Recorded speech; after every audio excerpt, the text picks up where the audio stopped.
The gentleman we've got on with us tonight, he's been so impactful in this sport. For the people that are able to join, they'll know the name, they know the history, some of the history, and it'd be cool to hear some of the stories that Captain Joe Winslow with the Team Hooligan is going to share with us this evening. It'll be fun to hear. It'll be exciting to just through the way he's able to tell stories. What an educator and unbelievable fisherman. So, look forward to this next hour plus, hopefully. Yeah, well, let's not waste any more time. We've got our guest this week's Captain Joe Winslow, Team Hooligan, as Mark said, 8-time SK Division winner, 2008 FLW Team of the Year, SK Hall of Fame member, doctor.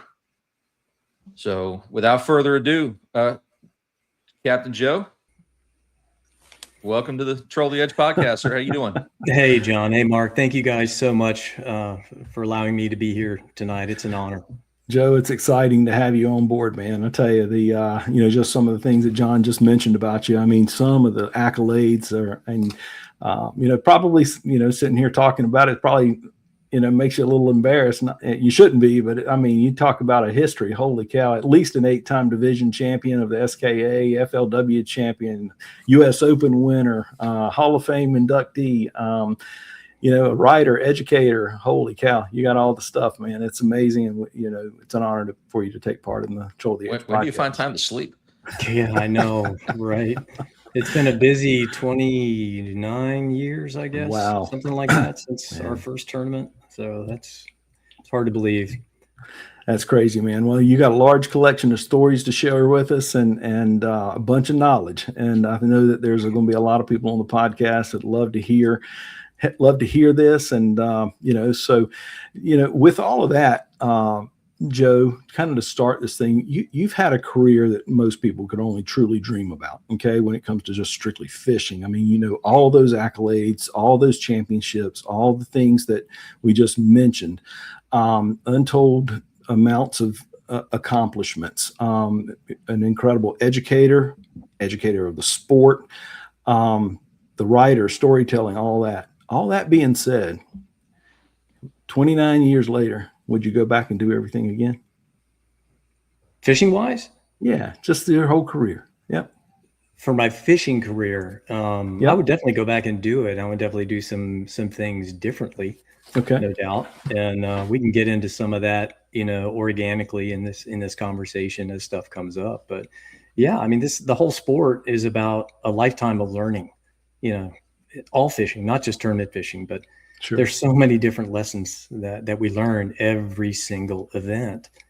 And I guess I'm still failing some lessons and having to learn more each time. Well, I think we're all there, Joe. I mean, it has ups and downs, peaks and valleys. And, and I think we were talking the other day and, and you had mentioned that it's a sport of moments. Moments. And you have all those moments. We have them, have peaks, and then we have times that, we can all share. And I'm sure you'll share some of those great times and some of the dark times or frustrating times. I don't know if dark times are a thing a good description, but, what does all that history mean to you right now today? I mean, how would you kind of encapsulate it as we begin to go through your career and how things transpired? What's it kind of meant to you, and how's it kind of summed up? I mean, I may be a professor, but I've just learned so much and still do, just like I said before.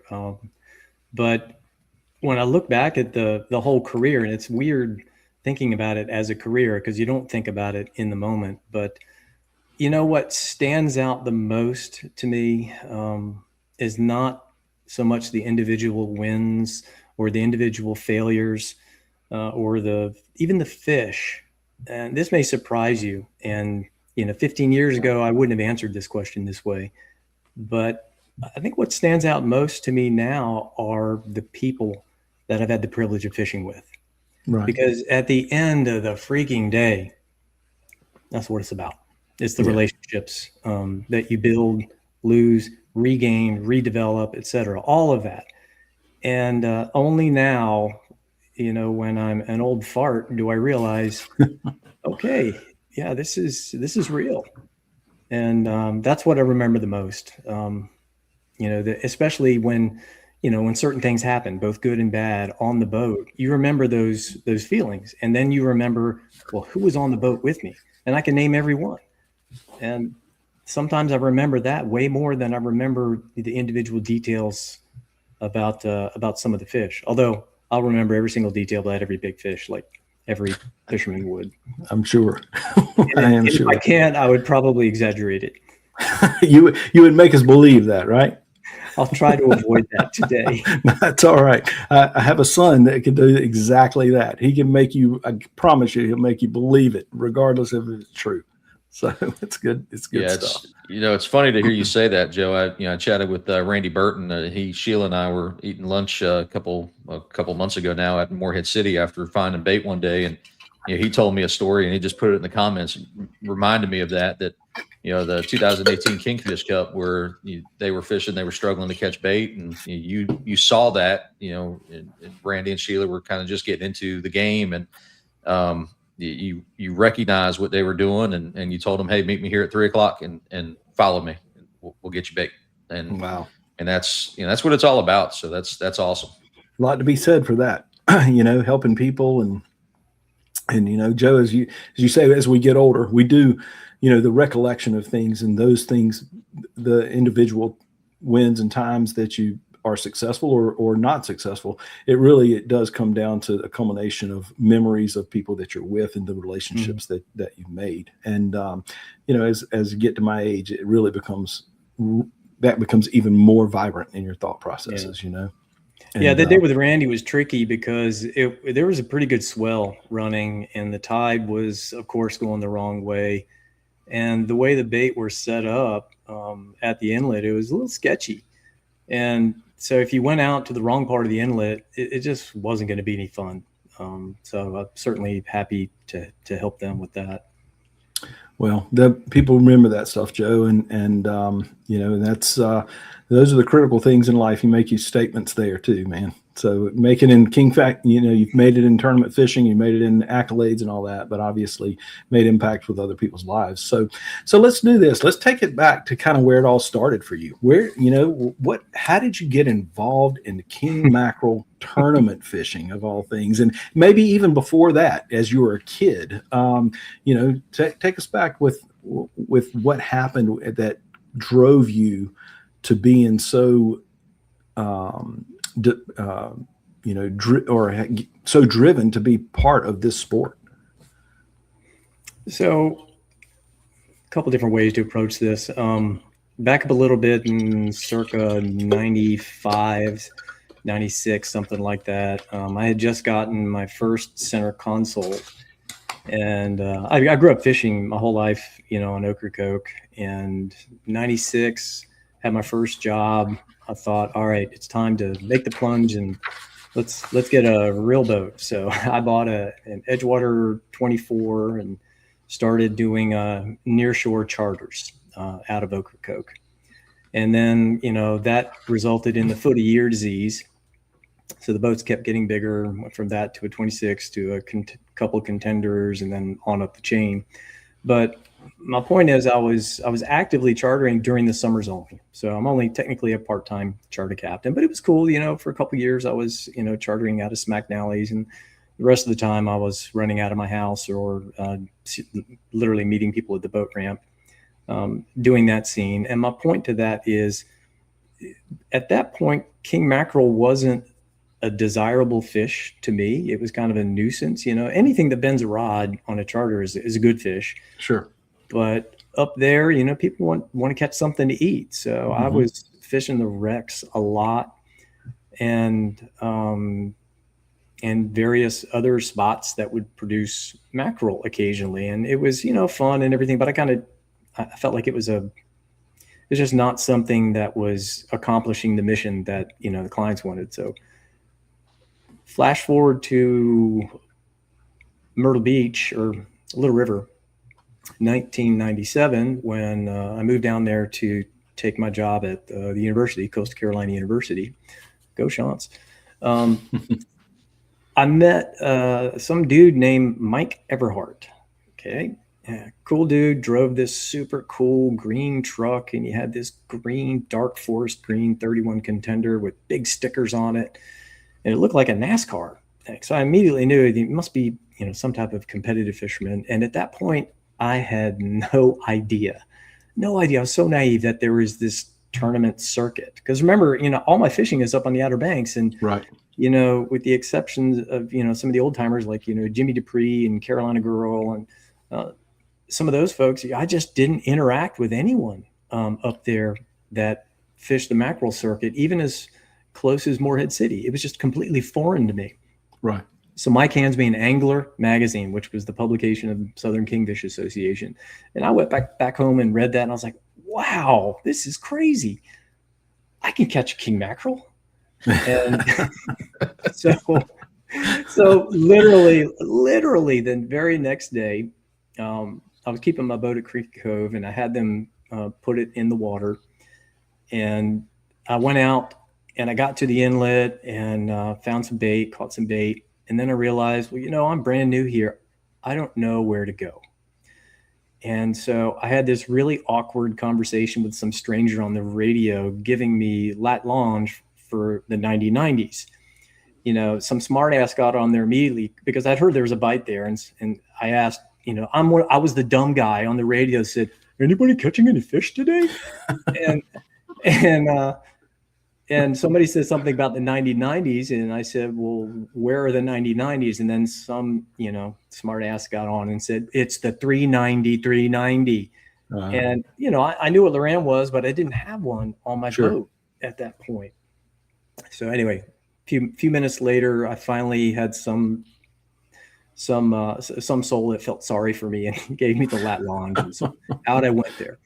And as I get there, it's only a few miles offshore. As I get there, there's a huge pack of boats. And I'm thinking, wow, it must be a really good fishery down here. And then I learned very quickly that the bite was on, and second rod in the water, I caught a 35 pounder.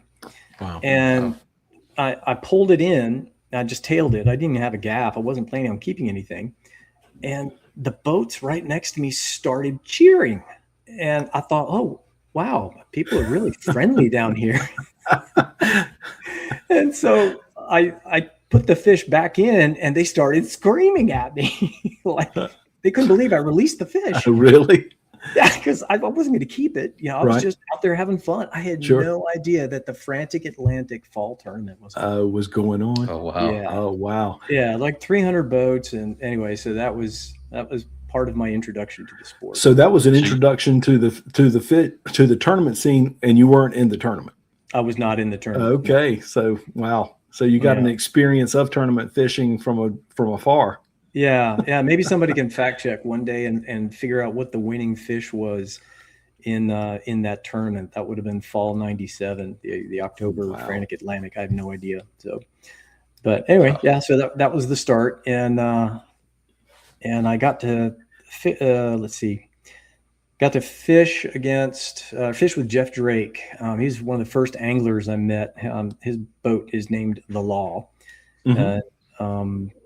I fished on his fountain a little bit, and he was kind of an early mentor for me. He probably would never admit it now, but I didn't know where to fish there. I didn't know anything about these waters. All I had was a chart. So I was starting totally from scratch. And anyway, fished with him several times, and then it just kind of grew from there. And then eventually I decided, well, maybe I should try this tournament thing.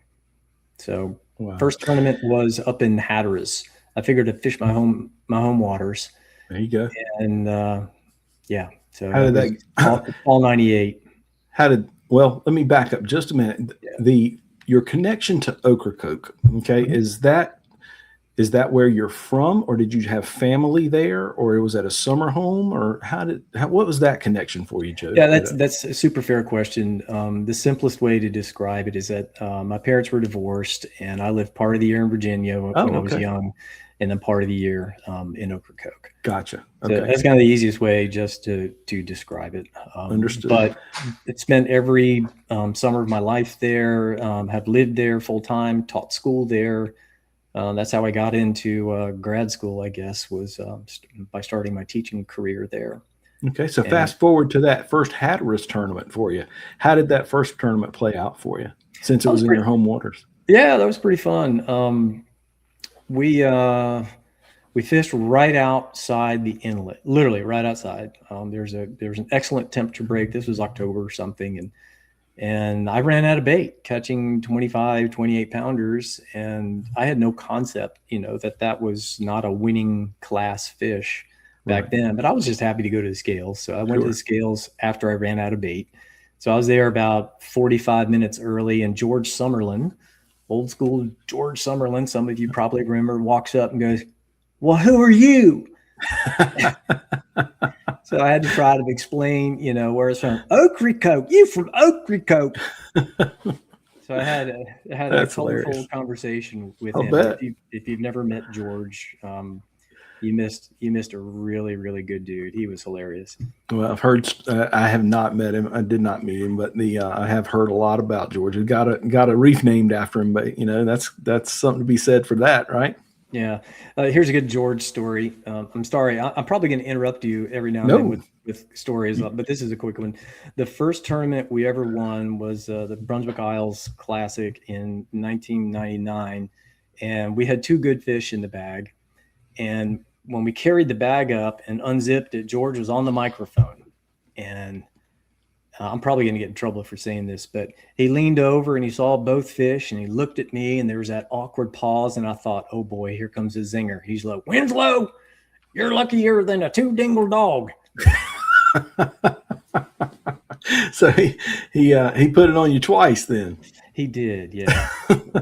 That's all right, man. So you've got some history with some very well-known people too, man. Just obviously coming from up there and then down through the Myrtle Beach and South Carolina area and that southern part of North Carolina. I mean, it's just the history you have with that. And looking forward to any story. You're welcome to interrupt me anytime, because the people are here to hear you, man, not me. That's for sure. But so how did Hooligan begin? Other than just the story there, what's the story behind the name? What's the story behind has it always been Hooligan?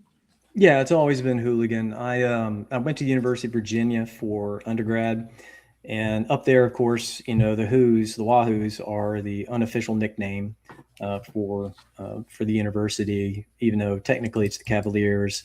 All the chants are "Go Hoos," "Who this," "Who that," and there are lots of Who-oriented businesses in Charlottesville, and so it was very simple, just paying homage to the university, as well as making the pun on Wahoo. Right.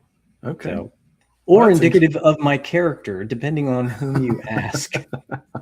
Well, I hadn't heard too many of those types of stories. You just have you need to talk. I hadn't been in the right circles. Yeah, I can give you some names. They'll tell you an earful. That's all right. We all have those things. That's for sure. But so was fishing. Obviously, you came up fishing. You told us a little bit about the tournament side of things and how you got a king fishing. But did it immediately become a passion for you? The tournament side of things. I think, that's a great question. It was a slow grow, because at that time I was still charter fishing. Okay. And I was getting very frustrated increasingly with charter fishing. I chartered up until like 2011, something like that. And I was getting frustrated because I had a small boat, bottom line. Sure. And I canceled so many trips up there. The weather on the Outer Banks, right? Even though Ocracoke faces the south, we still get all the rough stuff that they get up the beach on the east facing side. And it just, I just grew increasingly frustrated having to cancel trips for good people. At the same time, we we kind of figured, all right, and this is back in the day when I started fishing with David Haynes and then eventually Fred Coyne, both super good anglers. And, we started dialing in the process.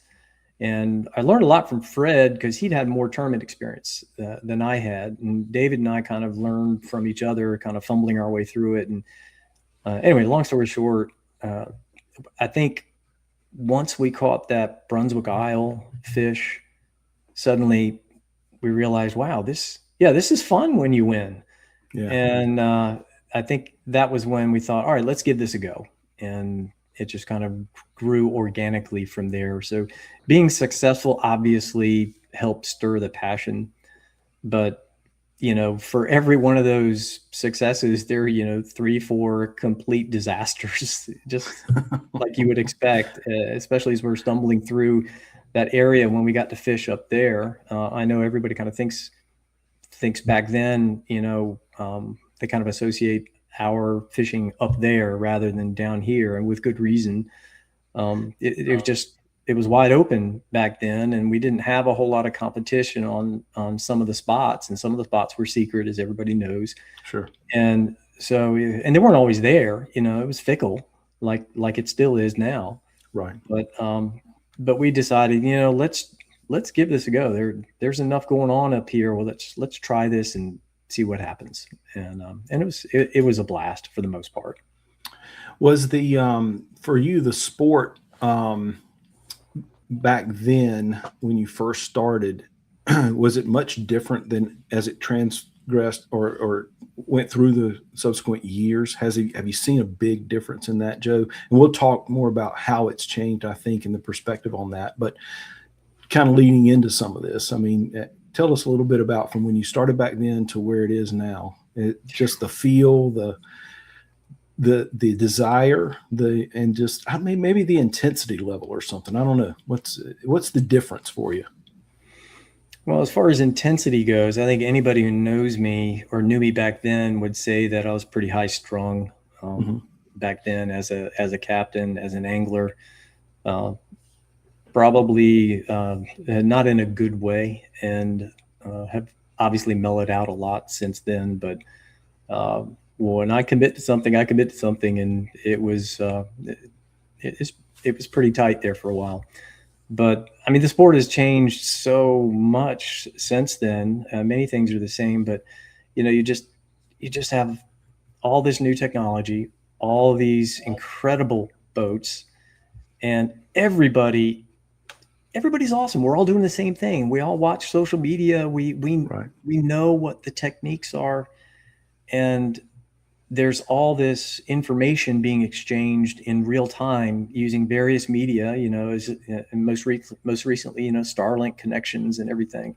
So it's a different game right now because information access, whether you're looking at temp charts or salinity levels or text from somebody who's on the bite, we didn't have any of that in real time previously, and now we do. So the whole coconut telegraph, as Rube McMullen used to call it, has gone completely digital now, and it's instantaneous, and that's a complete game change.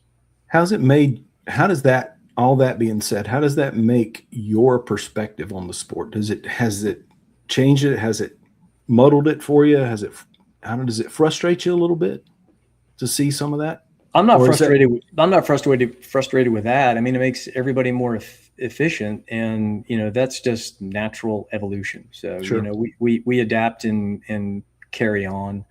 The only frustrations I have are just with fishing populations in general.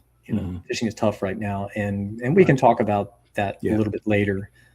I mean, I teach technology, so I'm not scared to use it. That's certainly been a huge development, but boats are just so incredible now. And there are so many innovative manufacturers out there. I'm very impressed. Everybody knows that I, ran Yellowfin forever, with Wiley, and he was a real game changer back in the day. Right. These days there's so many great boats. I don't want to name any, but I will. I think Billy Freeman's doing a lot of real-time innovation, Mhm. never satisfied with anything. Reminds me of Wiley a lot. I don't know him very well at all, but I know him through people who work there. And Brad Knight at Onslow Bay has a real engineering mindset when he builds a boat. Been very, very impressed getting to know him. So those are two people that stand out, but there are many others. But I miss back in the day at Yellowfin working with the small team that Wiley had. When Yellowfin blew up, it changed everything. Went corporate, and this is before the buyout. I mean, just expansion, success, and I'm super happy for him, obviously. But man, I miss the days working at the Miami Boat Show and hanging out with Wiley and Captain Mark Lieberman and David Workman and Paul Dozier and just all those old school Yellowfin guys down there. It felt like a real co-ed fraternity. It really did. But that's sure. Everything changes. It's all right. Yeah, and go ahead, John. Hey, just we got a question, or we got a comment from Hunter Sanders. He says he loves hearing his dad's stories of a Florida tournament where his uncle and dad Chip had fished with you. Yeah. Fort Myers area, Naples. So tell us about that one. Oh man, that was hilarious. Yeah. Chip and Chad Sanders and Kirk Wharf and Randy Randy, I'm blanking on Randy's last name. I'm sorry, Randy. But a couple tournaments, we decided, what, we're going to fish this new Division 11. 11. My mother lived in Collier County. And so I felt like, all right, at least we have a local connection. And I had fished there a ton, but mostly bottom fishing. Had not mackerel fished there much at all. And so when they started up at Division 11, I was like, okay, well, I have no idea how competitive this is going to be. I'm sure there's a lot of good anglers down there. Let's go down there and see what kind of trouble we can get into. And so we went there and we learned real quickly that if you want to catch a big one, you got to go west. You got to go way, way west. And so we went way, way west down to the Tortugas and fumbled our way through there and learned the hard way how to catch hardtails, blue runners, and had some success and found some spots closer, thankfully, through some other friends. And I'm thinking especially about Bob and Bruce Worthy on the Real One. They're icons down there. Great people. They've been there for so long. Good people. And it was super fun fishing next to them, fishing with them. That's unique. Hunter's. I wish I had like a really scandalous story to tell about your dad, but I don't, man. He's just a good dude. Dang it. Now, Chad, on the other hand, got something that you can hold back on. I'm kidding. I know. Yeah, those Division 11 tournaments were always fun, but you did have to burn a lot of fuel to go get one. And that's a unique fishery over there. I mean, John knows. I mean, I fished over there with my family quite a bit, and it's been, we've had some successes over there, but every time we did, it was in a different place. Yeah, I got a good Wiley story here. Wiley, CEO Yellowfin. For those people who don't know which one I'm talking about, Wiley Nagler.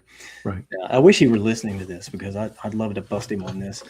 But we're fishing one of the Division 11 tournaments. I can't remember which one it is, but checkout was actually in Sarasota. Ran down. It was really rough, and we didn't make it 20 miles. And we're in a 36 that belonged to it was an NFL player that was fishing with us. I can't remember his name. Good dude, fun dude. And Wiley's rocking back and forth. We're all in tune with the waves. And I'm just watching him work the throttles and how he steers and how he works, because he comes from a racing background. So everything I learned about running a boat, I learned from him. But one time it got him. He leaned a little too far forward. The wave kicked and bam, it took out all four of his front teeth. Oh, and he looked at us and he goes, the very first thing out of his mouth was, "How do I look?" Missing 14th, blood streaming down. I'm like, dude, you look like a vampire. And so we had to turn around and go back. Oh man! When we turned around, lost like 2 engines a mile from shore because there was no oil in the engine, and so Man. Yeah, so The we had club. to limp back in. So that tournament was a fail. But it also reminds me of the time when we another tournament the following year, another Division 11 tournament. We went down to the Tortugas, and we caught a 64 pounder, which at the time was the biggest mackerel I'd ever caught, and to this date, it's the biggest ever weighed in a SK or a king mackerel tournament. And that was entertaining. And what makes it so funny is that we came in second place in that tournament. We got beaten by the Delphs, who weighed a 70 pounder, and then there was a 63 right behind us. I can't remember who that was. Wow. So we finished ninth in that with a 43. Yeah, they grew. Yeah, exactly. They grow them big down there in the Gulf, down in the Keys and the Tortugas. So that was eye opening. Yeah, you've mentioned several very historic names and unbelievable captains that over the years. I mean, from the Delphs to and just the Worths but at that time, was there anyone, Joe, that getting into it, was there anyone that you looked up to necessarily, or really kind of watched and said, you know what, they know what they're doing, or they're on the top of the game, that's where I'd like to be, or I'd like to beat them, or anybody in particular? I mean, there's so many names at that time that were being successful. You know, people like Clayton Kirby. He was touring. He was winning a lot on tour. Al Morris in North Carolina, anyway. Al Morris was the guy to beat at 4 Mile Rock. Man, he had that place dialed in. He knew about it. Wow. Back in the day, Eddie, Michelle, Cameron. They were still fishing when I was starting up, and I just thought a lot about them. Down in Florida, of course, Dave Workman. I mean, I learned a lot about tournament fishing simply by watching his videos. He had on VHS. Yes, he did. Learned a lot. We had him. And then of course later when I was fishing with Yellowfin, I got to meet Dave and chat him up in the Yellowfin tent there at the Miami Boat Show. That was super fun. Sandy Smith in Florida was definitely a mentor in Florida, because once we started traveling to fish, especially in Florida, man, I didn't know anything. That is such a learning curve down there, that shallow water stuff or nearshore stuff, and knowing how to fish the beach down there. And Sandy was super, super kind and explained a lot to me, some out of towner. And, maybe it was because we had the same boat, or maybe it was because Wiley said something, or maybe it was because he's just a heck of a nice guy. I kind of think that. And I owe unbelievable fisherman to finish second in like 3 or 4 times in the Angler of the Year race by almost. Oh man, unbelievable. Yeah, and he did crazy things, like when he and Matt Bridgewater and Wiley were fishing one of those events, they checked out of, I think it was Jacksonville. They ran all the way down to Fort Pierce, and they caught a 52 pounder or something, and then ran it back for the weigh-in. I can't remember if they won that. I think they came in second. I can't remember that, but somebody can fact check that one day. But yeah, Sandy, I felt a kinship with Sandy because he wasn't scared to make that long run. And, back in the day, none of these tournaments had boundaries, and so we could make those long runs. Right. But the last one I'll mention here, Mike and Mark Kennedy, over now in Alabama. Mark fishes, of course, the Quasar. And I met Neil Foster through him as well on the Intense fishing team. Super, super good angler. Really enjoyed the rivalry that those two had. Learned a lot about that. And Mike was Mark's brother. Mike ended up fishing with us multiple times. And he was actually on the boat in 2007 when we won the championships, the FLW championships. Okay. Wow. But I spent a lot of time with Mark. Even ran into him randomly one time in Costa Rica. That was hilarious. So, wow. Oh man. Anyway, how does it make you feel if we ask this question to someone else who was on this podcast? They would probably mention your name in that group. How does that make you feel? Humble. Yeah. Appreciative, I guess. We had some opportunities and we took advantage of them. Failed a ton, but Yeah, it's fun to experience success, and it's been super fun to kind of pass a lot of that information down the line, with the various people that I've fished with, and especially now, the students at the university and the club and all that. We can get into that later. Sure. So with that, Joe, you mentioned a couple things about no boundaries and being able to make those long runs. Do you know the furthest you ever ran one way in an event? Charleston. Yeah. Wow. Yeah. Yeah. Moorhead to Catch Bait up to Ocracoke. Actually, no, Ocracoke. And we caught our fish at 4 Mile of all things. Okay. And ran it down to Charleston. All the way to Charleston. Okay. Yeah, that was before they had a boundary. And yeah, Jackie was on the boat for that. And great story about that. Had another gentleman on the boat who will remain mercifully unnamed. Uh-oh.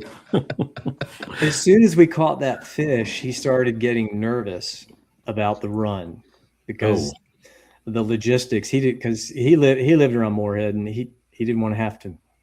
I get the feeling he didn't want to have to deal with all those logistics. So we drove the boat by the dock, and he literally jumped out so that we wouldn't be disqualified for making landfall. Wow.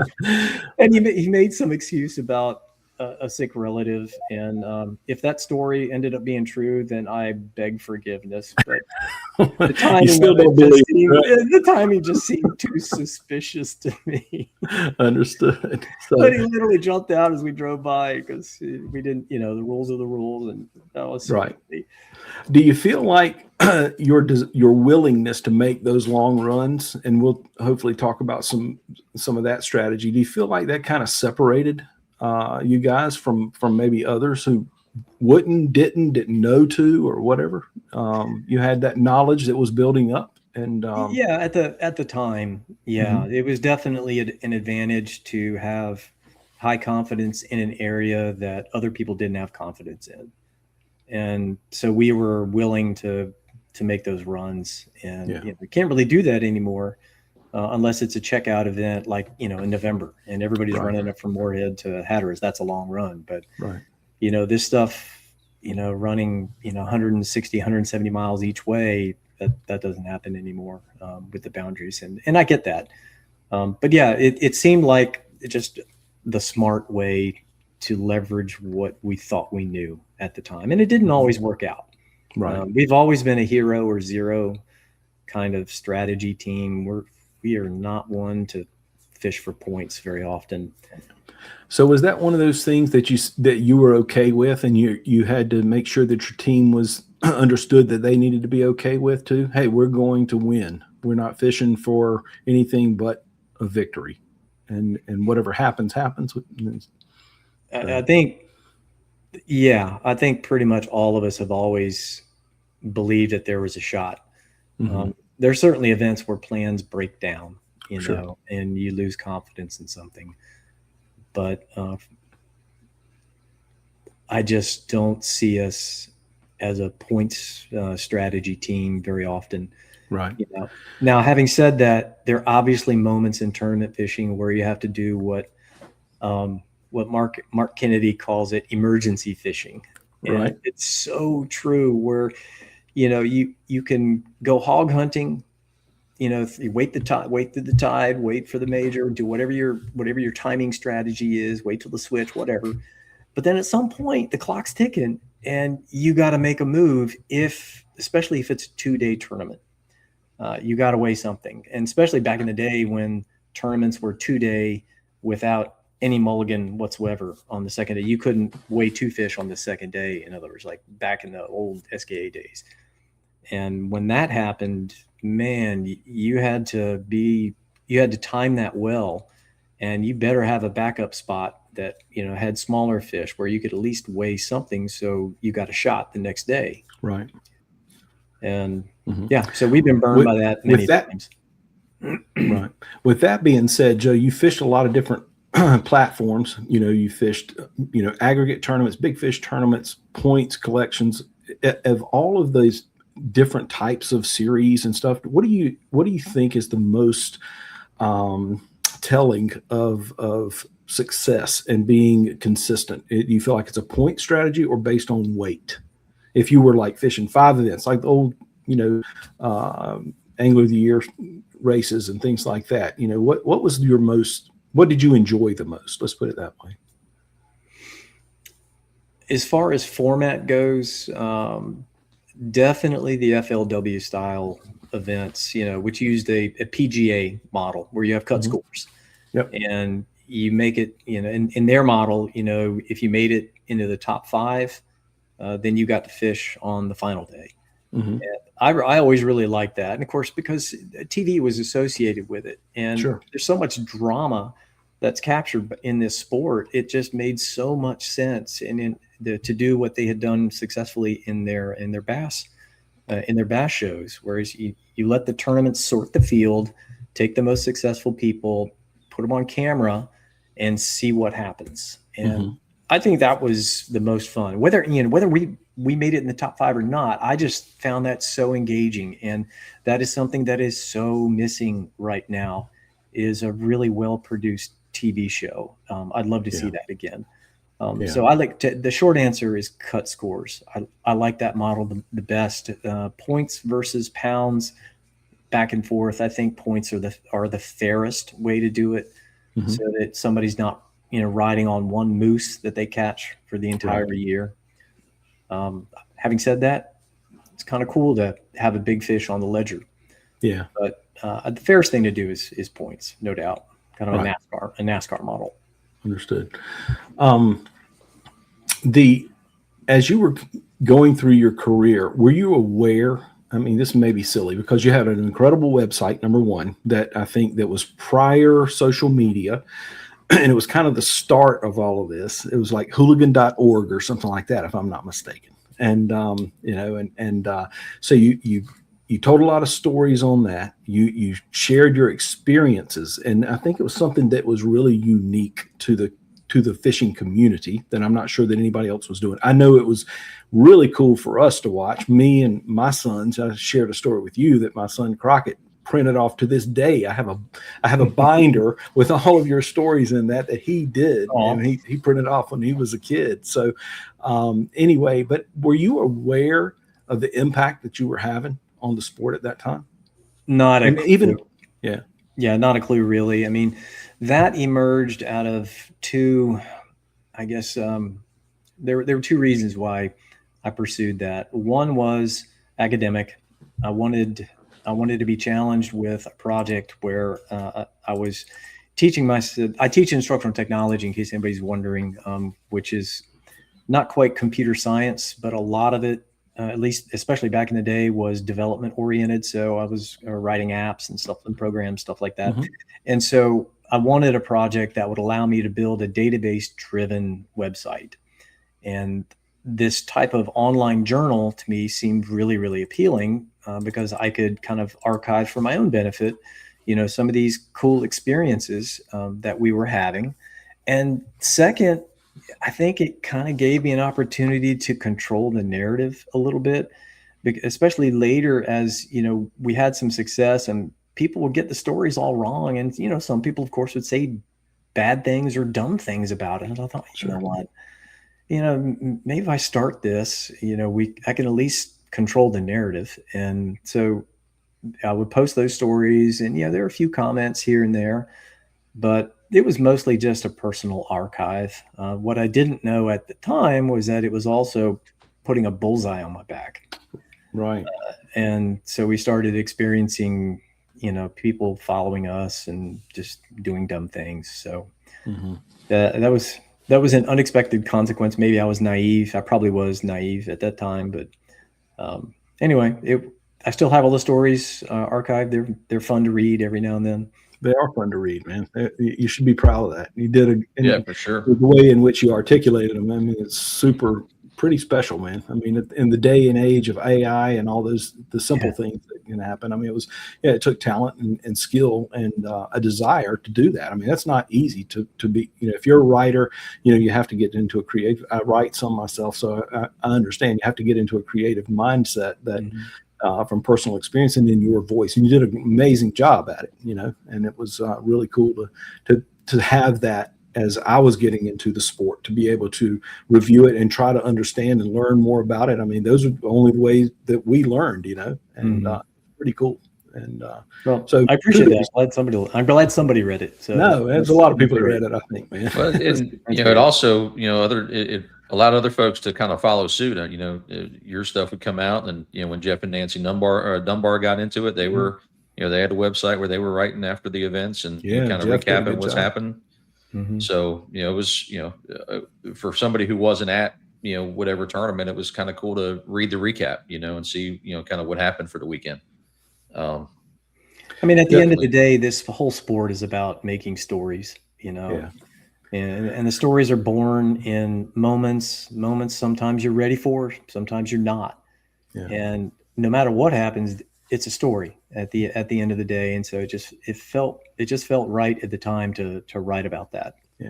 20 years ago, I mean, we didn't have the immediate access to everything too. And then it was on, like, if you really followed the sport and cared about the sport, you were on pins and needles for that, for those things to come out. The Angler magazine, Jack and Deona posting where you were in the standings, and then, or your stories or Jeff's stories or some stuff on Kingfish Connection. Now it's like so immediate, and it's just way different, and just a different feel. I get a lot of people that will ask me about, hey, how's it changed and that kind of thing. It's hard to articulate it. It's hard to really kind of describe it if you didn't have those experiences in that background, and so it's unique. It's really cool to have that. And I know that, with your background, it's got to be pretty special for you as you sit back and you think about it. So, but with all of that, one thing that I noticed as I was coming up, I mean, you always seem to, while you were a high profile guy and still are, but at that time you were like super on top of the game, but you were rarely, that I could see, you kept pretty low profile. Okay. Like publicly. And it seemed like, and it seemed like maybe your presence at captain's meetings and award ceremony, even if you won, I mean, you won several events, and, your guys would come, but Joe wouldn't be there. And I don't know if that's an awkward, weird question or not, but I mean, it did seem like you maybe had to keep a little bit of a low public profile. Yeah, it wasn't deliberate running away from the public or anything like that. Most of that was just pure logistics. Okay. Because of work obligations, and especially, a lot of people don't know this, but when all of this was happening, I was also a full-time coach at Coastal Carolina University. Okay. So I'm a professor by day, basically.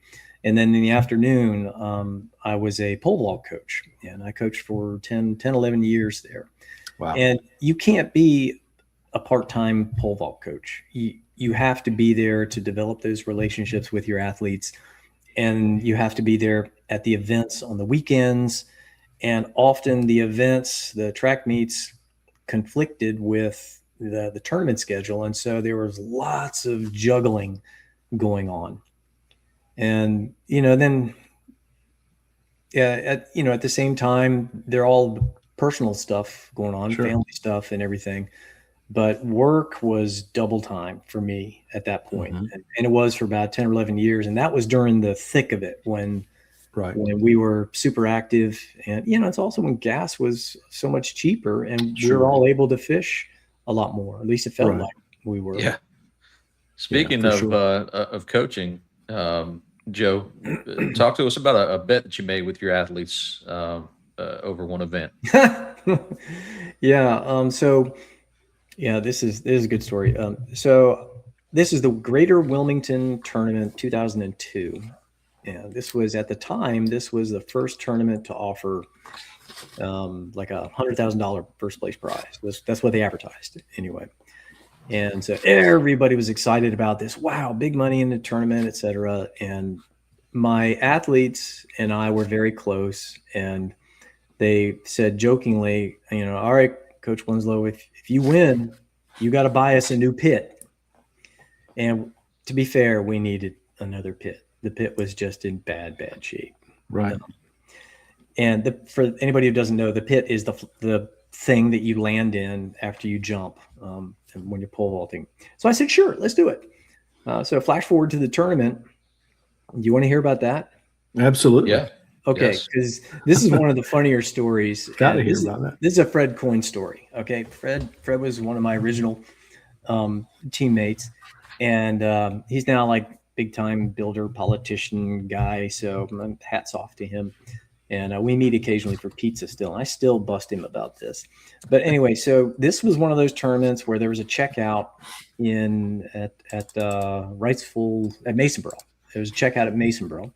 And so we ran from Masonboro all the way up to Ocracoke and got on the hook, and we were fishing and chumming, and there are all these birds flying around us, and we're like, it's so annoying. And anybody who kite fishes or chum fishes knows that this is just, it happens.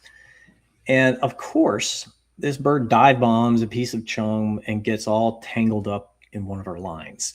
And so it's sitting there flopping pathetically, just frantically trying to get out of it. And I'm cussing because I think, oh man, I'm going to have to untangle this. What a freaking mess. And just after I finished my last cuss word, all of a sudden the fish just goes and just underwater, just sucked down underwater instantly, just like a bobber.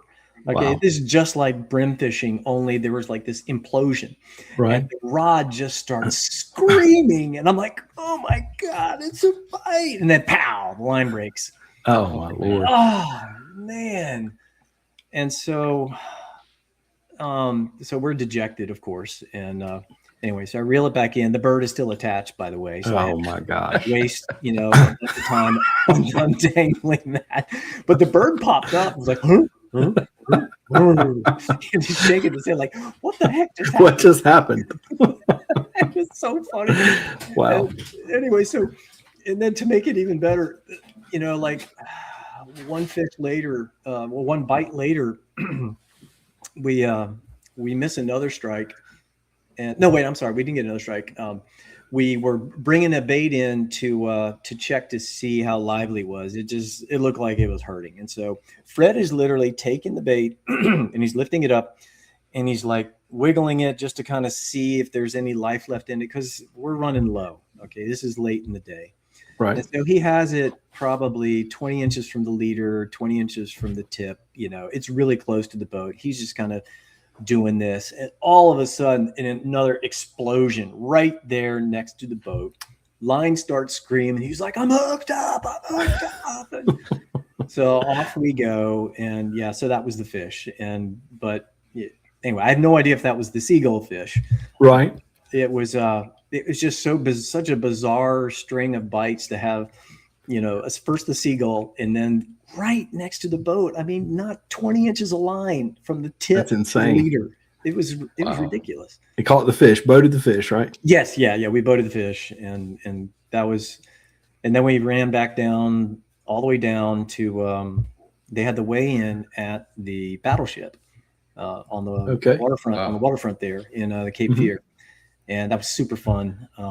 Except for the whole thunderstorm, rainstorm. Yeah, it was dumping, but we didn't care. That was a really cool venue, even though it was all the way up the river. It was a super cool venue for a tournament. So hats off to the Wilmington City Council for greenlighting that back then. That's awesome, man. That is awesome. I was going to save this one for a little bit later, but it kind of falls in. You've got. We talked a little bit about TV and how cool that was in the FLW, and now you've got a couple stories there. And then we got the Southport story, man. That's captured on television. And for those who haven't seen it, I'm very fortunate. I have a full set of CDs of that whole FLW series of every year. So it's pretty cool but I've watched that numerous times. But tell that story, Joe. Tell about what happened, your decision to do that, the concern along the way about whether or not you would even be able to get where you wanted to go, what prompted you to do it, was the time right, and then what happened and how that transpired there. Yeah. Okay. I'll try to do a condensed version because I know a lot of people have seen the video, but the most dramatic parts in that story were not what was captured on video. Right. There were some moments for sure. So we'll start with the checkout. Okay. And for anybody who has never fished with a video camera on the boat, it is super nerve-wracking. And you feel like you're saying dumb things the entire time. They basically get right in your face with a camera and they ask you a totally open-ended question. And all I feel like I'm doing is blah, blah, blah, blah, blah. And it just mumbling. And so the camera guy says, "What's the strategy, Captain?" And I don't even remember what I said, but it was something about, we're going to make the long run north and we're going to try it and see what have do or die, or I said something stupid, but anyway, but that was ultimately the strategy was, we felt like based on what Fred and Alan did beforehand, Alan Ambrose, another former partner, good fisherman. So Fred and Alan fished the day before in the qualifier and caught that 35 at the last minute, and then had this crazy run through, horrible sea breeze conditions, really nasty conditions, and they had to run hard and beat up the boat and beat themselves up, but they made it. Right. And so anyway, so that qualified us for the final 5 the next day. So that's something, you wouldn't know on the video. So they already had one dramatic day. So you were not on the boat that day, though. Is that correct? I was not. No. Okay. I had just work or something. When certain things happen at school, I can't skip. Sure. It's not like being a student anymore. Zach Ribe, are you listening to me? I'm talking to you. So anyway, I had to, so we had to run up there, and we had been given some information about the turning basin in Morehead City being closed for this boat race at about the time we were going to be there. And so that was in the back of our mind also. We were pretty stressed about that. And we got up there, and it turned out the race was the next day, and they were setting up for the race, but the turning basin was open, so no problem there. And super rough. We ran in, we didn't run the backside because drum was really, really bad that day. So we went through the slough and then ran up the long way. Got to the spot, fished, nothing, just nasty northeast winds, 15 to 20, just miserable. And the camera guy, when time's running out, and for those of you who don't know much about the FLW format, they had a penalty format, something you use in their bass tournaments where you could be late to check in up to 15 minutes and you're penalized a point a pound. So I'm watching my watch the whole time, and I'm doing the math in my head. And, we've done the run enough times to know pretty much, how long it's going to take us, but it's getting rougher the whole time. And the wind has swung from northeast to east, and then starting to go southeast, which is not the direction you want when you have to run back down. Right. And so the camera guy's on me, and he's, asking me stuff. A lot of it didn't make final cut, but it was like, so he was basically asking me, so what's it like to feel like a loser? Oh, man. He didn't phrase it like that, but that's essentially what he was asking me, though. I think he was trying to make me cry on camera or something. He tried to get that dramatic moment. But he was a cool dude, but he was setting me up. And anyway, so he's sitting there with the camera on me, and I'm just counting the seconds, and we're already past time when I think we can make it. And that's when the rod goes off. And we timed that fish. We landed that fish in 3.5 minutes. It was 35-pound fish. We're screaming, yelling, dumb stuff. I think I had one funny moment on the boat, or I thought it was a funny line. Probably the only funny thing I said the whole day. The cameraman asked me something. If you could tell the fish something now, what would you tell him? And I said, why couldn't you have been hungry an hour ago? But apparently I was so excited when I said that, nobody could understand what I said. So they just thought I was yelling like some wacko. Anyway, so we get the boat, we get the fish in the boat, throw it in the bag. Fred pins the throttles, and we're off and running. We get everything stabilized. And then we're doing this horrible run, just getting beaten to shreds. And there's absolutely no way we're going to make it on time if we go back through the slough. And I'm not even going to make it.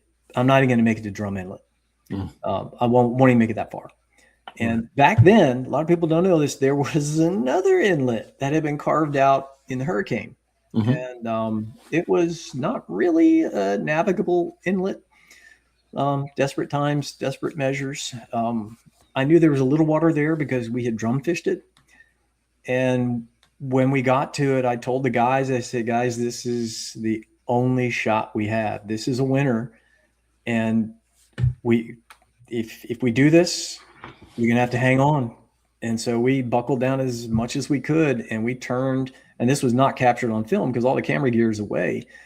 But I'll never forget it. We just floored it. I pinned the throttles as soon as we got inside the breakers so I could get the lower units out of the water. You know, we're running 60, 61 miles an hour, which is fast. That's as fast as that boat could do. Sure. And I'll never, ever forget this.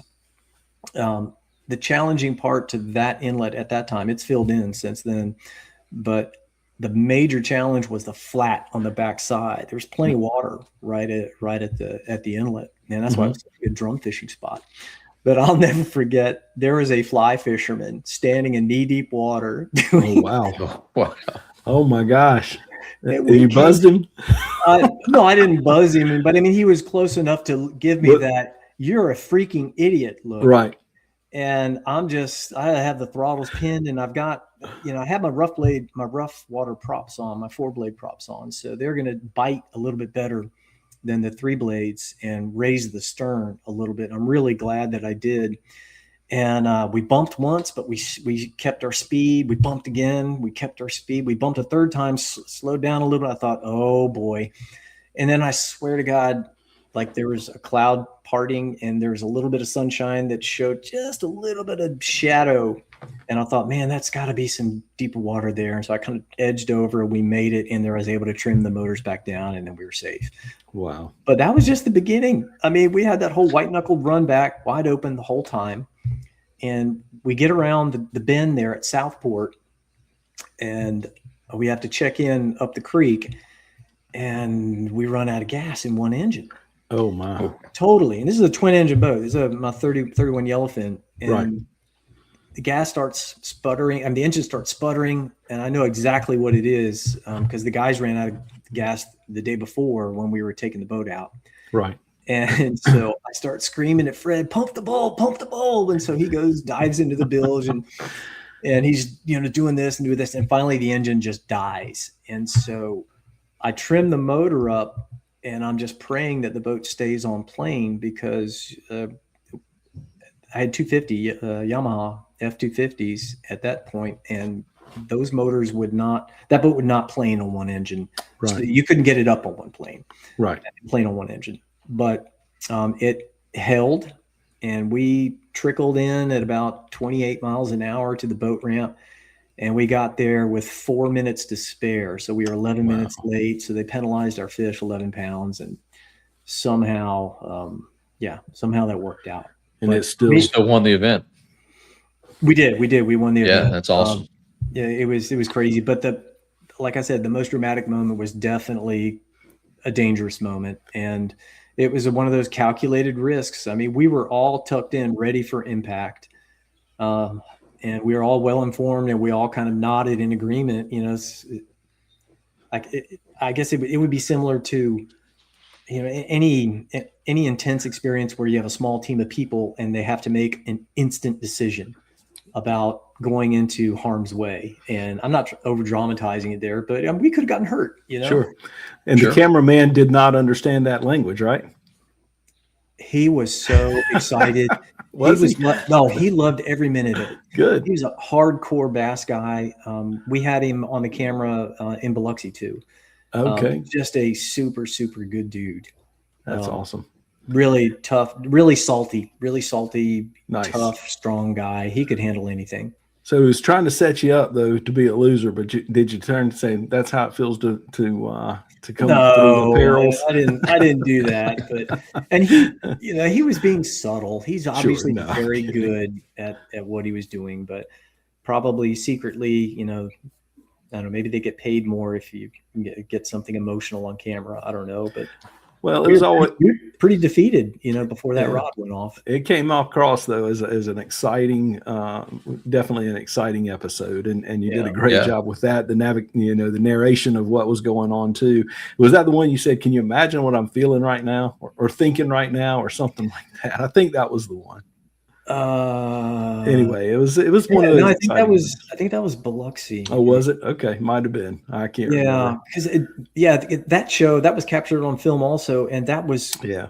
the hard part about that one was that we already had a good fish in the boat, and when they edited it all together, we're real laid back because we already had a decent fish in the boat for the day, Right. and they showed a different fish that we caught and kind of made it seem like that was the winner, and then we get all tangled up in a marker buoy, which I stupidly called a crab pot. It was not a crab pot. Okay, it was a marker buoy, Joe. Okay, I mean, so That's all right. I was really proud of that one. That's a crab pot. Tied up most- to an oil rig. Most people Makes a lot would of sense. still believe it's a crab pot, Joe. It's all right. That's not a problem, man.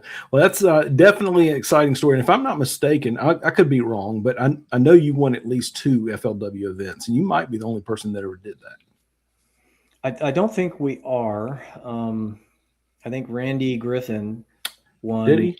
At least Did he 2 win events. 2?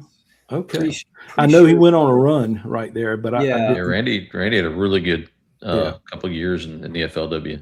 yeah, for sure. I But, feel like it was somebody else, but yeah. And I could be wrong on that, but it seems like that maybe I know you were one of the only few teams that were able to win 2 times. So Yeah, we had a second. I think we had a second place also Yeah. at Sarasota. Pro tip for anybody who does maintenance on their own boat: when you do the bleed valve on your hydraulic steering, don't unscrew it the whole way when the pump is on, because Oh, it man. shoots off like a bottle rocket, and then you lose all the fluid. And then the only way to steer back in is to bulldoze. Oh man, we've been Oh, there. man. Oh Man. God. Yeah, that's not a lot of fun. We had to do that in Fort Pierce one time. Not a lot of fun there, but as through all those exciting times, Joe, and all the things that were being accomplished, people were like wondering, hey, what's he doing different? And I don't know that it was just the run or where you were fishing or the knowledge you had, but like the terminal tackle, how were you presenting baits and things like that? I mean, and what types of baits were you? What's the weirdest bait you've ever used? I mean, did you do anything, or was there anything different or that others might not do that you would be willing to talk about? That, because that was a question. What's he doing different? Well, we caught one fish on a flounder. Okay. That wasn't during a tournament, but Was that strategic? that was more of a stunt, just to experiment. That Yeah, kind of it rivals aired the it- Biloxi pickle thing. Yeah, it aired it out on a flounder. Wow. Yeah, it absolutely skyrocketed on a flounder. That was really, really strange. How did that thing pull? Wouldn't expect terrible. It just Yeah, kind of I've- flapped okay. around like a kite. Okay. But we were on anchor, so it wasn't too bad. Every Okay. now and then it would twitch, like it had been electrocuted or something. It's a very strange presentation, but Right. it worked. We got a bite. I've definitely never kept flounder in the live well since then, though. Yeah, but I I'm wonder. sure.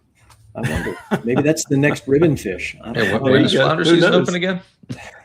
Yeah, exactly. Right. Yeah. Exactly. Back in the day. Wow. But yeah, I don't think we're doing anything different. Even back then, we were pulling pogies. Now, one thing we did do differently at the time, early on especially, we would stay up real late at night working the nets to get the jumbo pogies, the sink nets. Okay. And Right. that kind of your Hatteras style, really, really big ones. 1 to 2 pound pogies, just monsters. And I think that helped us a little bit back in the day. And then once Brant started selling those super fast sinking nets, I think people started catching those Hatteras pogies a lot easier in a cast net. Right. But before those nets became available, I mean, it was kind of sink net territory if you really wanted to get the good ones. And we'd stay up all night sometimes doing that. Wow. put a lot of effort and energy into that. So with all that, we've talked a lot about Henderson, Ocracoke, Joe. Can you share a little bit of information on the pot liquor? How that transpired, your experiences with that, whatever you feel like sharing there. Can you talk about that a little bit? I mean, it's an ancient spot. A lot of people don't know there used to be an inlet inshore of it. And that's what formed that reef in there, the limestone deposits coming out from the inlet. That's since sealed up for a long time. But the old timers, they've been bottom fishing that for forever. That was certainly my introduction to it. It was just kind of a sea bass spot, and sometimes you might catch a triggerfish. And but that was way back in the day, and started mackerel fishing it in the beginning because that was kind of a go-to spot. There weren't many charter captains at that point that fished down there. A couple captains on the island knew it and kept it really quiet. Right. And so I guess I was part of that club, but I was part-time, so I was no threat to them really. And I had a little boat, so they didn't care. Right. And anyway, so we started fishing it, and I guess, I mean, people who know the origin of the truth of how the site evolved and became public, they know the story, and there's no sense rehashing it here. But like all good spots, like they take the not so secret hole down off of Georgetown, an old super secret Stuart Ballard spot, Tailwalker Marine, really, really excellent fishery down there. Eventually somebody figures it out, or follows, or something happens and they get the information, then it just spreads, because fishermen like to talk, and that's just how it is. But it primarily got the name pot liquor from another team that ran up on a non-competition day, specifically looking for that spot. By that time, there'd been enough sightings, I guess, and the noose was constricting. And I think a lot of people had a general idea that there were some fish to be caught there, and we weren't the only team fishing it at that point. But another team ran up there on a non-comp day and caught one of the charter boats up there, and then quickly gave it to another team and they both came up and started fishing it, and then it spread from there. Understood. Yeah. The as the times developed, you talked about a lot of good team members that you had, a lot of good anglers. You fished with a lot of good people. Was there a core group of people that you tried to keep, Joe, and did that expand as you went on? And how did the teams kind of develop? And did they change each year, or did you have kind of a core group? Definitely core group, but they evolved. But I mean, the early teammates were pretty steady for a while.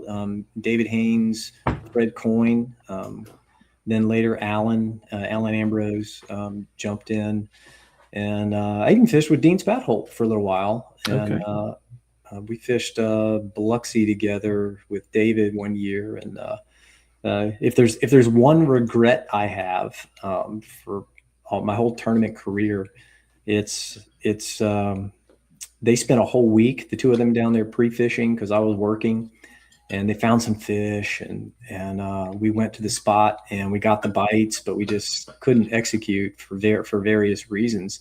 And at that point in that tournament, that was an SK event, you had to weigh a fish each day. And so we basically zeroed the first day, and I was so upset, not at them, but just the fact that we were going to lose. You invest all this time.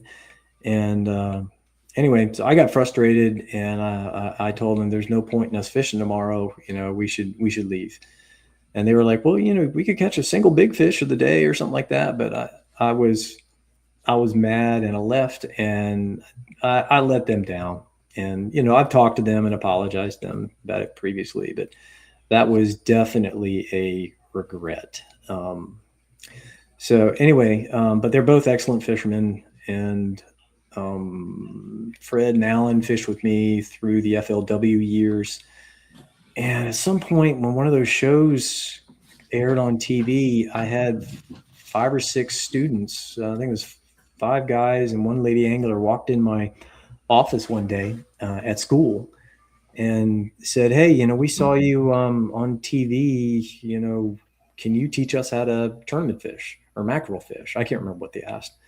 And how do you say no to that? Sure. Right. It was unbelievable. And so but they had a plan. They wanted to start a saltwater fishing club. There was already a fishing club at the university, but it had a lot of freshwater bass fishermen in it.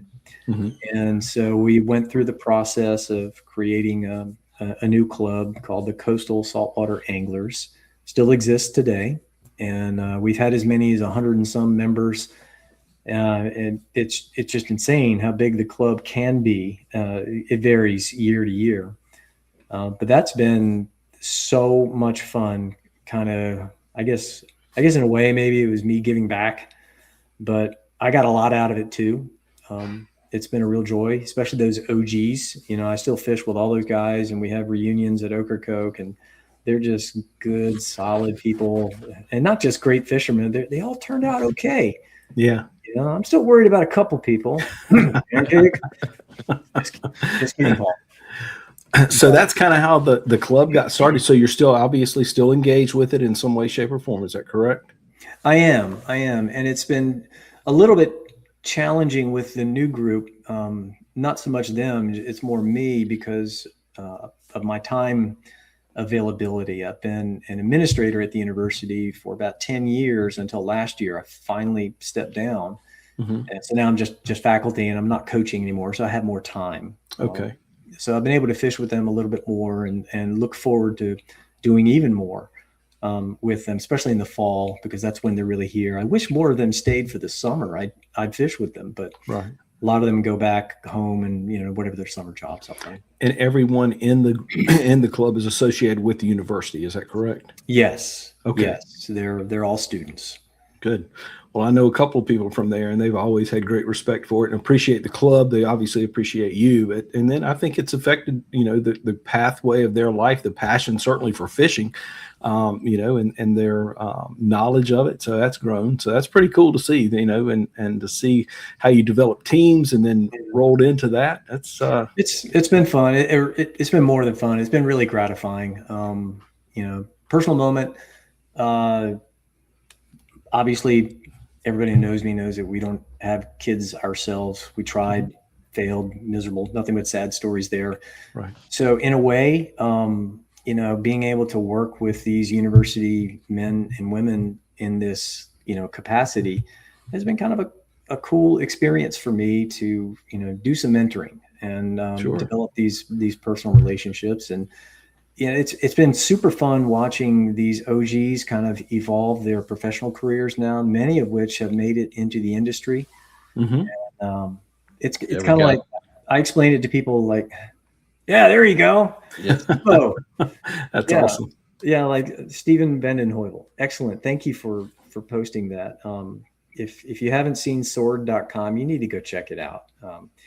He's a success story. Sword, SORD, by the way, not sword. Okay. Yeah. Right. Anyway, super proud of him. But there's so many other guys. Oh yeah. And the women that I'm proud of too.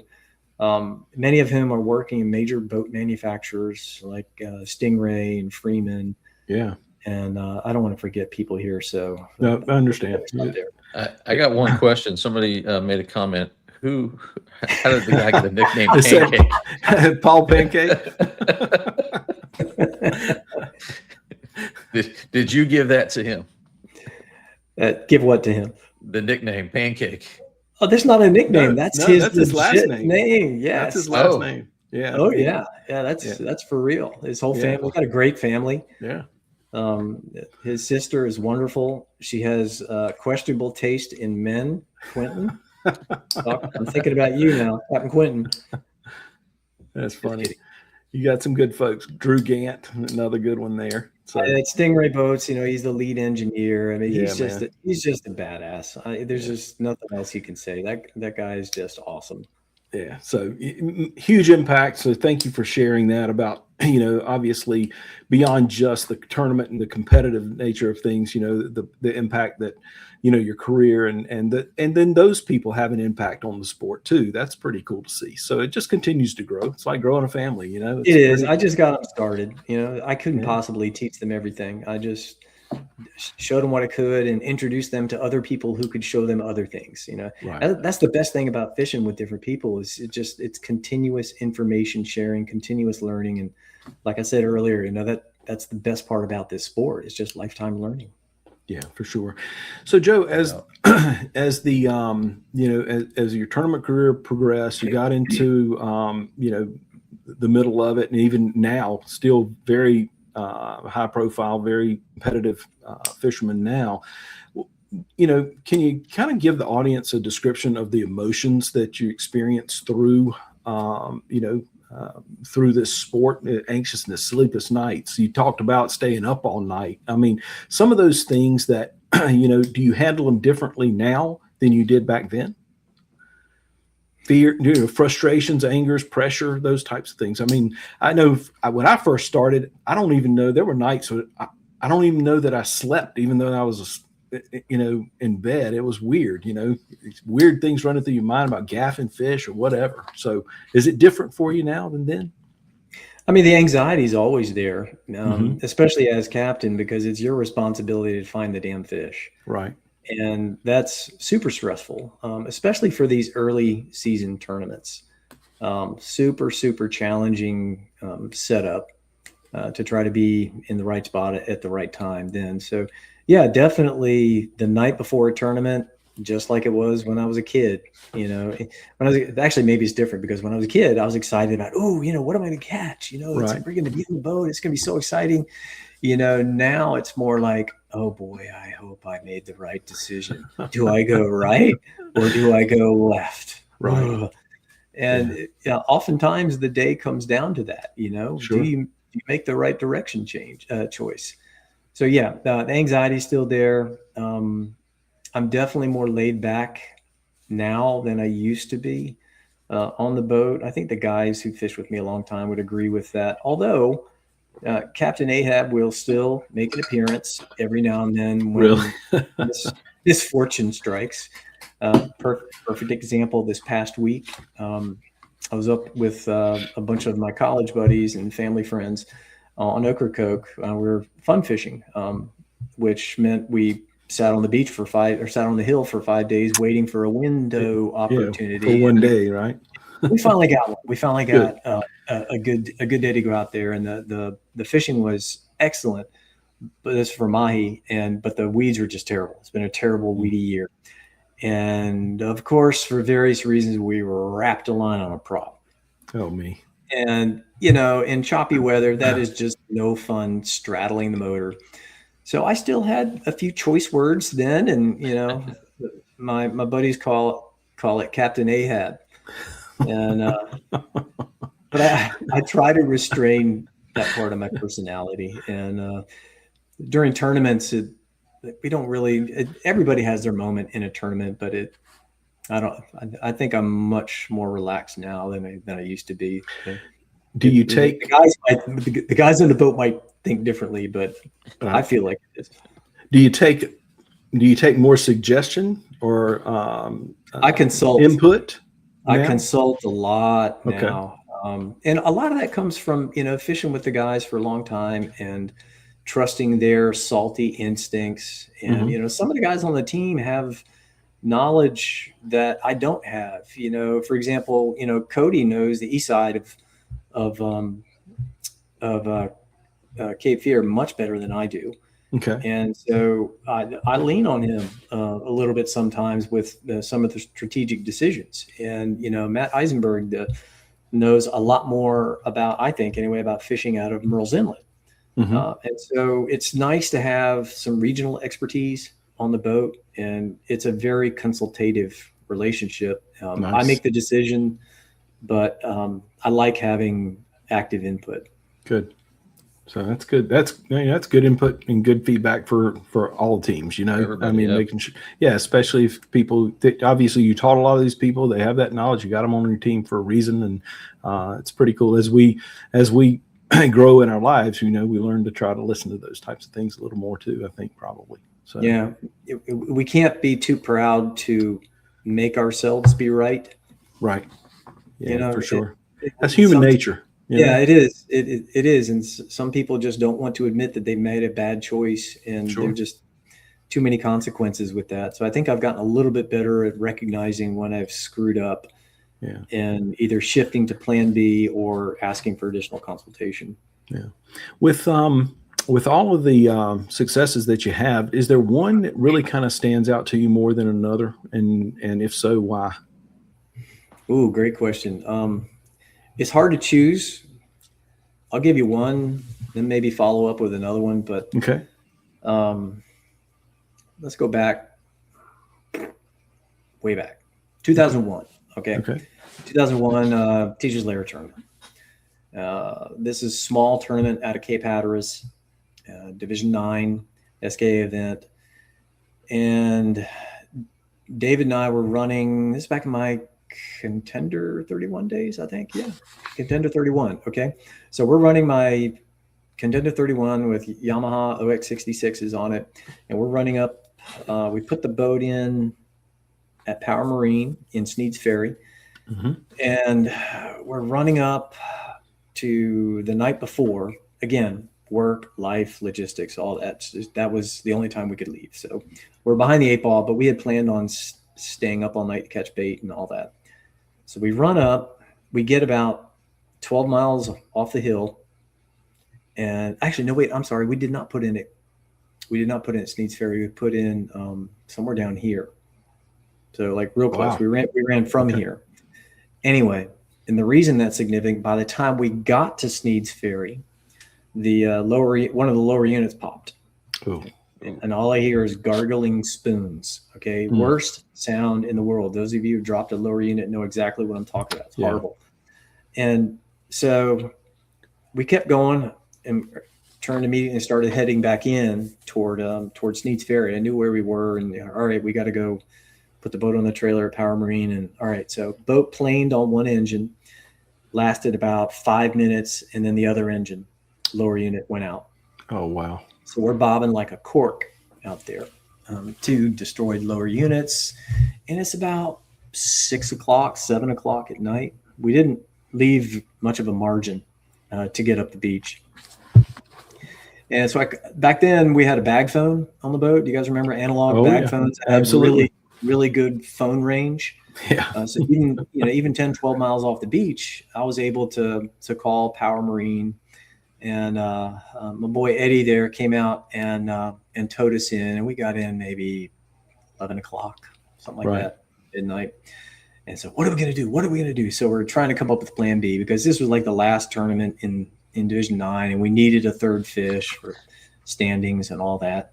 So the backup plan was I called Bill, the marina master at Ocracoke, right there with Smack Nally's, and told him my dilemma. I said, hey, anybody got a boat I can buy? He's like, well, if you knew him, he's such a good dude. He's like, well, you could just use mine. You know, his 1982 19-foot Grady White, bow rider. Anyway, and we thought, all right, well, that's a good backup. I tried some other options, but everything was busy. Everything was booked. And he's like, come on down, go ahead and use it. Doesn't have a live well, but it's yours. If you want, I'll even fuel it up for you, which he did. And, wow. And so we got to the Hatteras Ferry at 4 a.m. and took I think the first ferry then was 5 a.m. So we got on the island about 6 o'clock, something like that. Got to the dock, grabbed a garbage can and a 5-gallon bucket, and put our tackle on. And we ran down to the pot. We fished the pot liquor that tournament, and it was an excellent bite. We're lucky we got bait right away by some miracle, and went down to the pot liquor. And excellent bite. Caught a bunch of mid to upper 30s class fish. And while we're out there, I get a phone call from Power Marine, and Dale Powell's chewing me out, basically saying, "You dumb, why don't you have any gear oil in your lower units?" And he said, "You didn't even have a screw in the lower unit hole. Now, what are you talking about? Somebody had drained my lower units. Oh my Lord. And Holy it's smokes. remarkable. It's remarkable we made it that far. Oh my Lord. Before they pop. So that just added fuel to the fire. So we finally we made the run up to Hatteras to weigh in, and on the way up there we got some duct tape, and we duct taped this this like crude Hooligan Junior name on the side of the boat, and pulled into the scales with all the Donzies and fountains that were there, and weighed our fish, and we ended up getting second in that one. So Oh wow. that was a really memorable one, because that was not the first time we'd been vandalized, and that was back when nobody knew about the pot liquor, and everybody thought we were cheaters, and it was so frustrating. So that was a make lemonade kind of situation. Wow. You have time for one more? Absolutely. Yeah, absolutely. Of course. So here, this is a Wiley story. Okay. Okay. This is a good one. This is making lemonade, and it's another second place story. So this is 2004, SK Championships in Fort Pierce, and I'm fishing with Wiley's 36 with new Verado 300 engines with aftermarket components that were going to give us the edge, so we could make the run from Fort Pierce to the Pines area where the fish were. So we're all set to hammer down, and we make it, I don't know, 7, 8, 9 miles, and bam, 2 engines gone. And so, Wiley does his best Captain Ahab, and Scotty and I are kind of looking at each other thinking, all right, we're down to 1 engine. Let's fish. Okay, we're on the beach. Let's fish. So we're kind of idling around, and Wiley's back there fussing. He's swapping parts, and in between that, he gets seasick, and he's just not happy. Felt so bad for him. But we're fishing, and so we're like, oh, hey, look, there's a bunch of birds over there. Let's go over there. So we idle over, limp over there 1 engine, and bam, catch a 29-pounder. And Wiley tries to swap the components, but we can't get a second, definitely not a third motor to run. So we finally decided, after we caught that 29, we're going to scales. We're going to go weigh in, which we do. And then we immediately put the boat on the trailer and try our best to get whatever components we needed. I still never really found out what it was. Something to do with the turbo. I don't know. Anyhow, Wiley came up with a great idea. I was like, well, there are no other boats at the shop other than the 24. Let's fish the 24 for day 2. So we waited 29. That was the bay boat, right? That was the bay boat, yeah. Okay. And so we waited 29 on day 1. And on day 2, somebody brought, I think it might have been Matt McLeod, or I can't remember who brought it, but somebody brought the 24 bay boat over. And that was pretty cool, man. I was excited about that. Everybody raced out the inlet at checkout, and we were the only boat that turned around and went up the waterway. Oh, really? There's no way we were going to make it to Sebastian Inlet, right? Which is, I don't know, 20 miles away or something. I can't remember. Sure. And so we run the waterway, get out Sebastian Inlet, and then take the mother of all beatings going to the spot, which was another, 4, 5, 6 miles away. Right. Straight into it. And northeast wind, it just got hammered. And we're out there fishing, and shockingly, in those horrible conditions, the low profile of that bay boat, super easy to stand on. It was rocking, of course, but nothing like, the pitch and yaw that we're used to on our boats. And anyway, long story short, we catch a 46-pounder on the bay boat and go back to weigh it in, and we got second place. So that was That's awesome. It was really fun doing the bay boat shuffle. Yeah, those are those stories. I mean, that's even if you don't win, I mean, those are the kind of the memorable things, I guess, that do stand out because it's so unique and different than what you would normally do. That's for sure. Wow, good for you. So what is probably the most discouraging or the most frustrating, I guess, event? Not things that have happened to you personally, but just from the fishing standpoint, can you think of anything that you're like, man, lost this, or lost this tournament, and we know what we had, or anything that you can share along those lines? I mean, we've all got fish stories, but you've got a lot of good ones. You got to have some bad ones. Austin Keener, are you listening? Uh-oh. I'm gonna talk about you, man. Yeah, I mean, everybody has a low moment, a story of the one that got away, and for us, our history really hasn't been losing big fish that we know of to tackle failures or crew mishaps, and we certainly had those with, I guess I'll call them medium-sized fish, but there was only one time when we had a surefire winner on the line and the travesty happened. And that was down in Biloxi at national championships I can't remember, 2006, 7, 8, something like that. Might have been, I can't remember. Austin would know. Might have been later than that, actually. I think it was later than that. Anyway, we're out at one of the rigs, and we weighed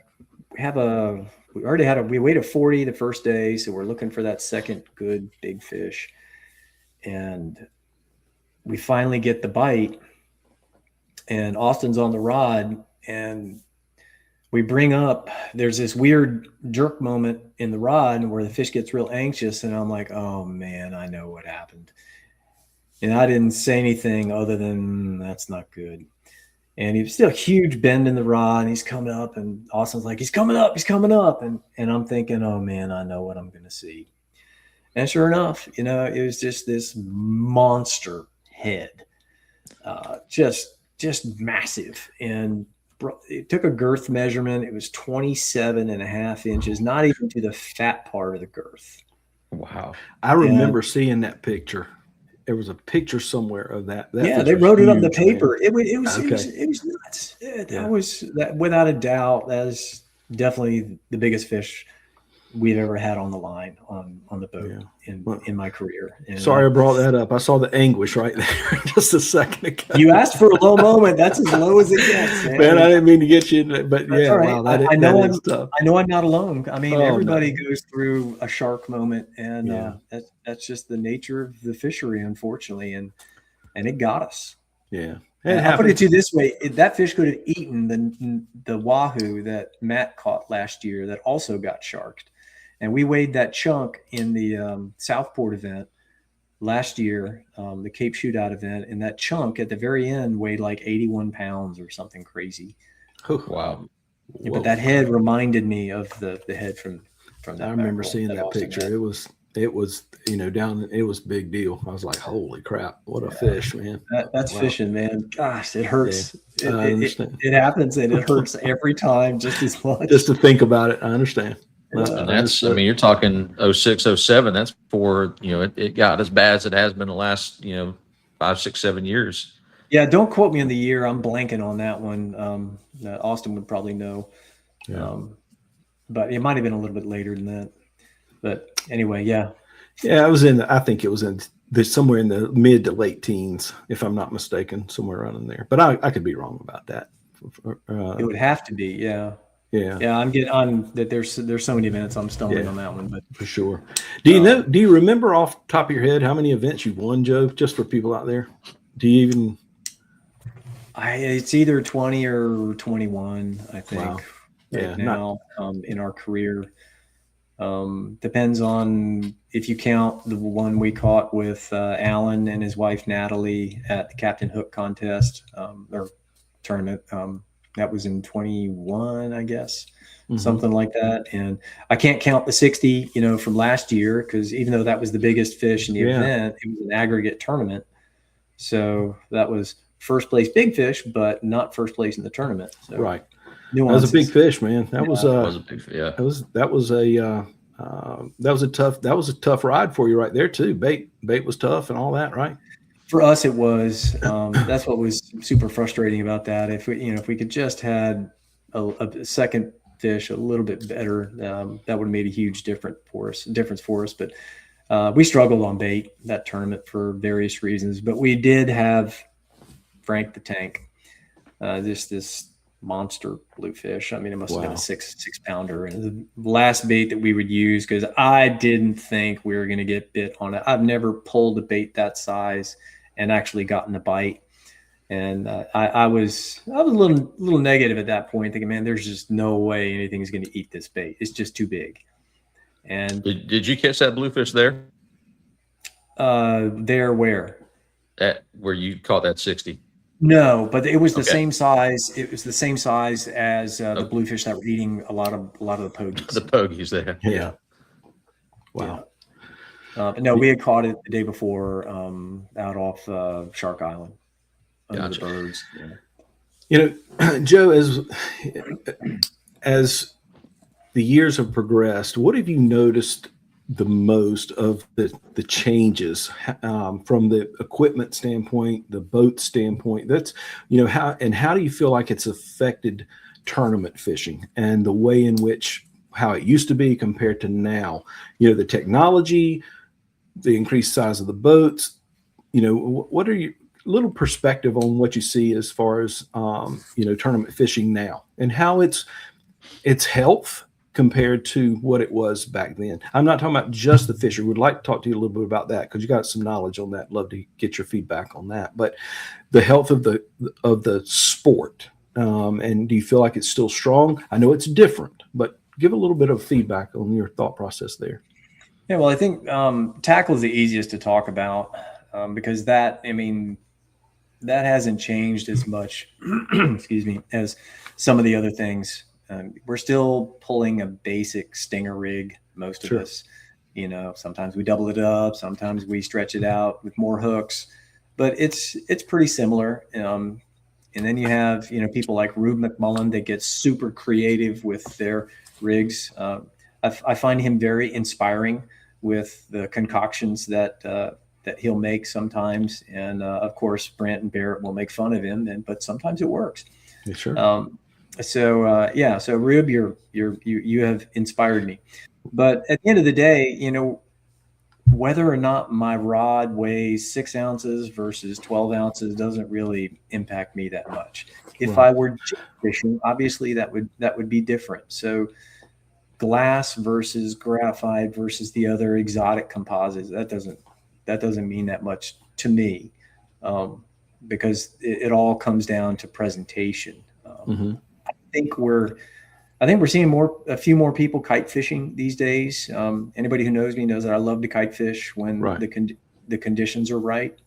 Very labor intensive, as you know. So that's a technique that I see a little bit more often now. Boat technology, unbelievable, you know, and engine technology. Everybody knows what's happened there. The range is ridiculous now. Especially with some of these bigger boats. I can remember SK championships in Biloxi where half the field, including us, would have a giant bladder tank on top of the beach. Yep. God forgive us if we had a flooding event or a bilge pump failed or something like that, because there was no way we were going to move that fuel tank to get to the bilge. I mean, it was super dangerous. Right. And yet there we were, because we all had to get to the West Delta. Right. Because that's where all the really big fish were. That was the mythology back then. You got to go to the Delta. You got to go to the Delta. And that's a 3-hour ride, you know, in the boats that we had at that point. Right. And so fuel range, the dramatic improvements with that with 4 strokes. You know, I do miss my OX 66s. That they had such a unique sound. Loved them. Right. Don't miss the fuel economy. Don't miss those O2 sensor issues, right? Yeah, exactly. So boat tech and rod tech, you know, developments there, but electronics obviously have changed everything. You know, now most recently with Starlink, you know, instant communication. That's been really interesting watching that evolve so rapidly. You know, we now have obviously forward-looking sonar, which has impacted the bill fishing tournaments dramatically. Tremendously. There's certainly boats that are using that for mackerel fishing, finding bait or whatever. And then you also have, of course, the the thing that's really got all of us glued to our screens these days is the relief shading technology that gets kind of dripped out to us in updates from the various electronics manufacturers, and every new update has new stuff to see. And that's been pretty wild, watching all these new spots just suddenly materialize overnight in graphic detail. I think, wow, that'd be a good spot to catch XYZ. So there are a lot more options now. But the communication improvements, that's a big one, especially with internet on the water now. I have a lot to say about that. We can talk about that later, but the ability to communicate in real time, even offshore, is a big deal. Right. And I think that's one of the reasons that a lot of the same boats all end up fishing around each other, because everybody exchanges information, or they find out about a bite, and it just spreads virally, and suddenly everybody's at the horseshoe. Bam! Right. That's where the fish bit, and it's fascinating. Speaking of the horseshoe, okay, classic example. This is it was a great lesson learned from, and I know I'm segueing here, but I hope you don't mind. No, not at all. Real good Myrtle Beach fisherman, Wayne Hill. Okay, won the U.S. Open way back in the day. Has a very colorful story. He'll tell you about this sometime. But he had a really funny saying that I'll never forget. He said simply, "Well, if they don't bite today, they might bite tomorrow." And there have been so many times where that has proven true. Right. The Cape Shootout tournament, perfect example. Okay, my guys pre-fished it. I wasn't on the boat, but they pre-fished it, the horseshoe. Right. And never got a bite. Water looked like crap. Fish weren't there. Well, yeah, apparently they were. But the bite didn't happen the next day until more boats piled in. And it's one of those lessons that I think a lot of people overlook. I'm not, including myself. This is not a skill I have developed, and that is fleet fishing. I dread it like the plague. Right. But sometimes a fleet can start a bite. The fish have always been there, but they just haven't been active. But when you start dragging 10 bazillion pogies in the water, and you have a few people chumming, suddenly the fish get active. Whereas if you're pre-fishing and you're the only boat there, maybe there's one other boat there, they may not be as active. So my point is, a fleet can start a bite. A fleet can also move a bite. And those are lessons I learned along the way, but I still forget them sometimes, or willfully forget them just because I hate fishing in a fleet. And sometimes it's to our detriment. Right. That was a good example of that. So anyway, back to your technology improvement question.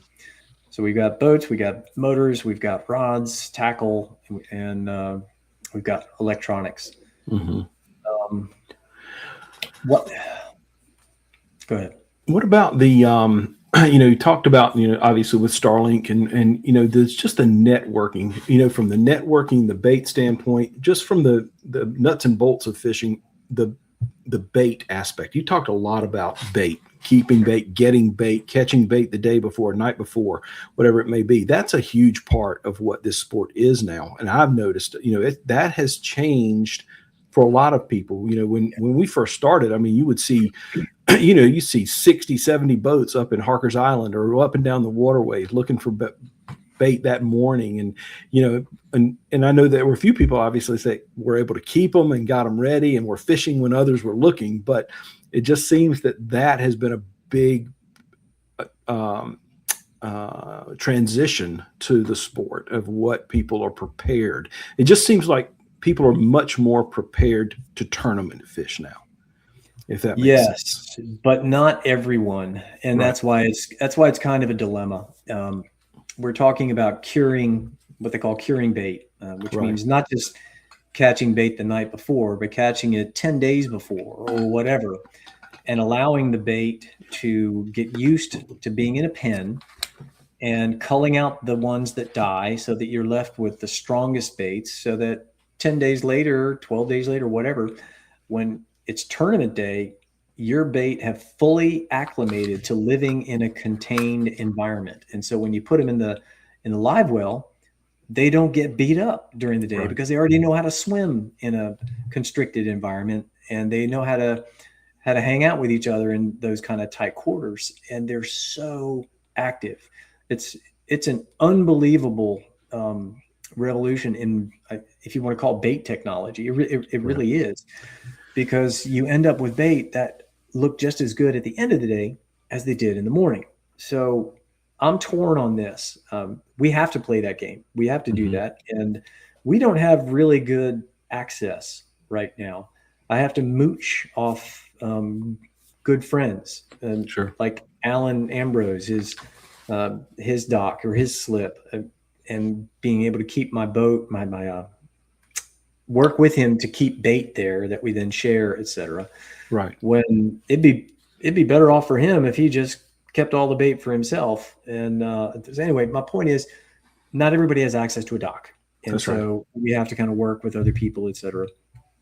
And I think when that happens, some people are going to have a big advantage over the ones who don't have bait. And so I'll give some of the tournament organizers credit. They try to offset that a little bit by having a later start to the day, an 8 o'clock start versus a 6:30, 7 o'clock start, something like that, where you can actually go look for bait, etc. But having said that, I'm building a dock right now, and I definitely plan to have a bait setup, etc. But I'm at the point now where I'd love to see the playing field level back to everybody having to catch their bait come tournament day. And one of the tournaments down south in Florida has really turned me on to this. They have such a cool format. If you've ever heard of the old school King Mackerel tournament run by Paul Dozier out of Jacksonville, if you Google it, if you're listening now, Google it, check it out. Super, super cool format that goes to great lengths to A, have a great time, ensure everybody has fun, and B, tries really hard to level the playing field a lot. Yeah, that's the one with a real short boundary, 3 miles off the beach or something. Yeah, which is not really a handicap down there, because that time of year, that's where the fish are. Good beach fishing. Right. Well, Paul he's always done a good job. He's in tune and understands what to bring to a tournament, what to bring to fishermen. So he does a really good job with that. So thank you for bringing that up. He's good people. We got some good, we've got some good tournament directors, and things have changed. There's no question about it. And with the advent of huge boats, fast boats, quad engine boats that run in 90 miles an hour almost, and I mean, it's amazing what's out there, and good for the industry, good for the people that can build those things, man, and the engineering that goes into them, and always trying to chase the next best thing. So, but it does, it has led to a difference in what the sport is as compared to what it used to be, so it's, I still think it's healthy. I still think it's exciting. Love to be part of it. And, like you, we still fish a lot. And as long as my boys will still have me on the boat, I'll do it with them. Another change that I've noticed over time is kind of a movement away from centralized organizational management.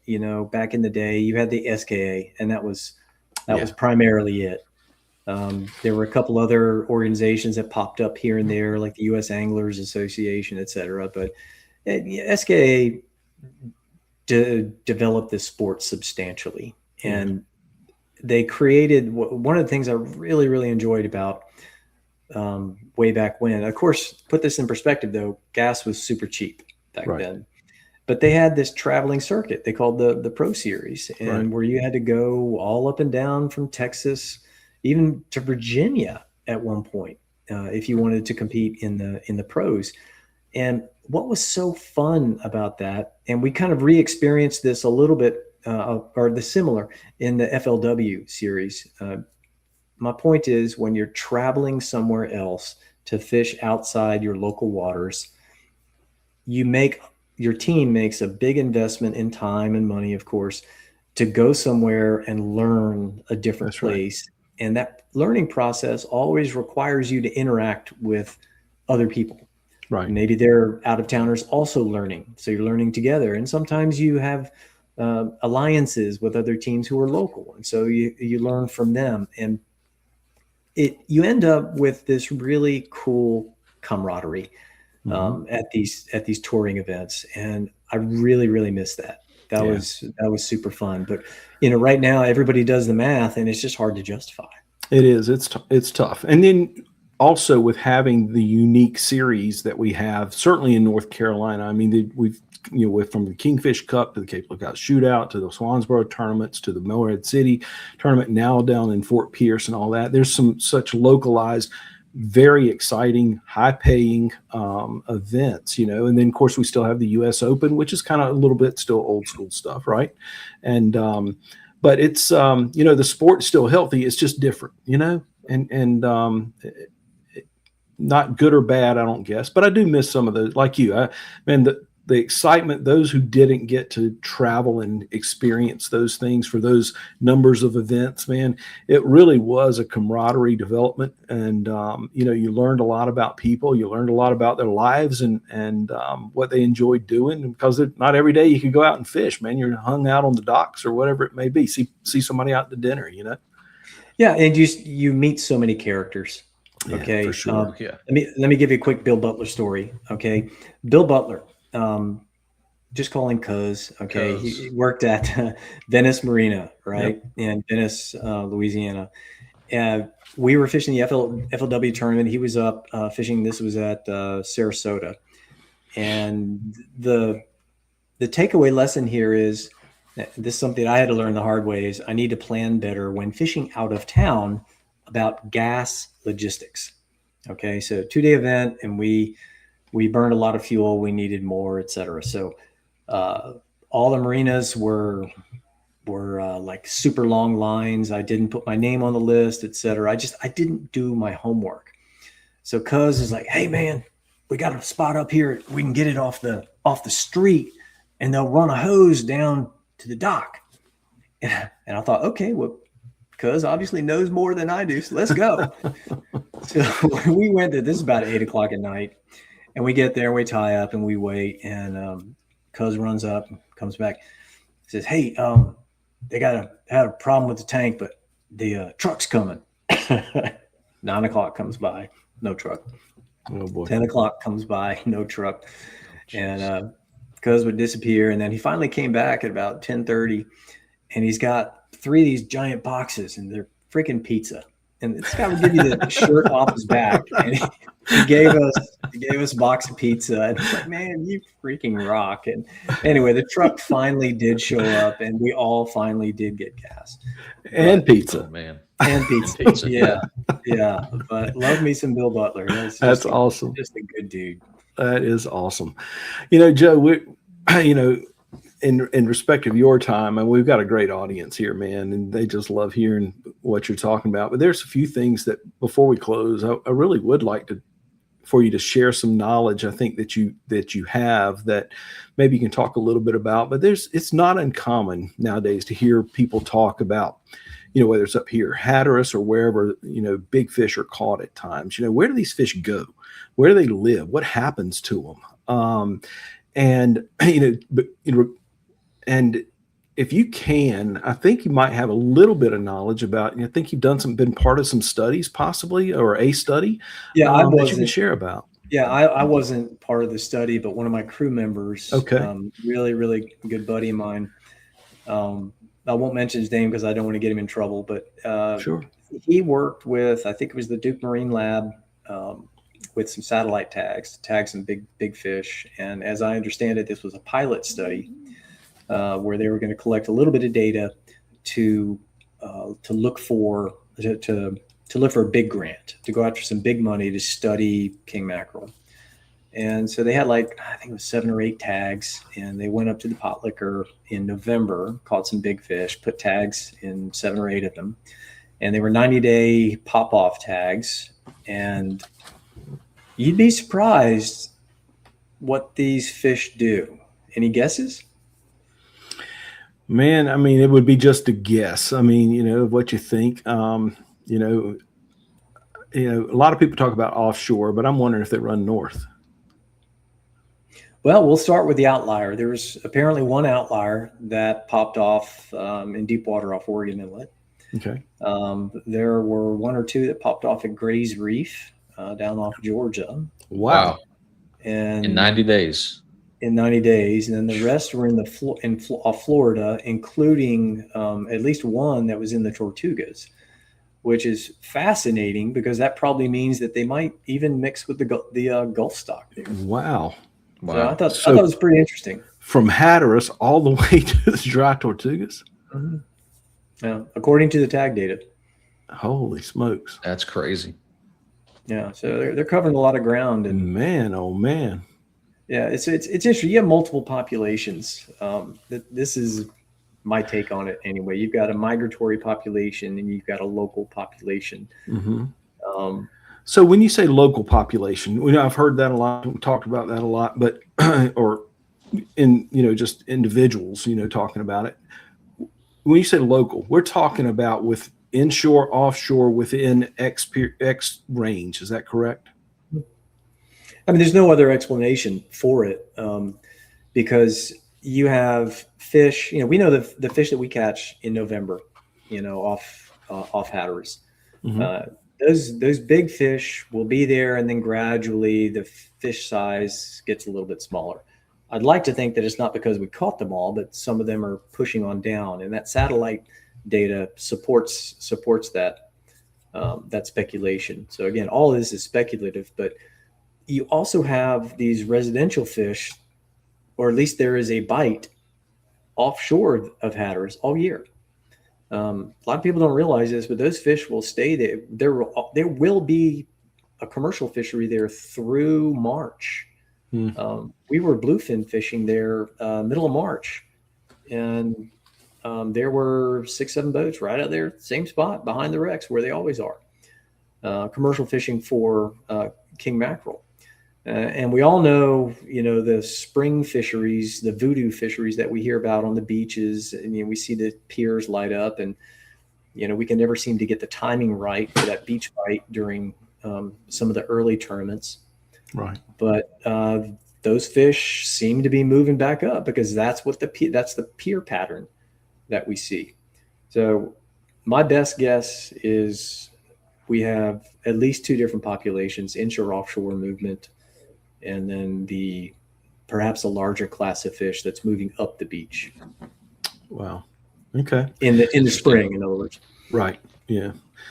So as you look at that, Joe, and talk about those things of where they move, when you were a kid, up out of Ocracoke, all this stuff that we've talked about, all the technology, all the tournament, running back and forth, and all the things that we've done. When you were young, what was it like for you when you were in Ocracoke and just, not live bait fishing? Yeah, it was nothing like this. Yeah. Fishing today is terrible for king mackerel compared to what it used to be like.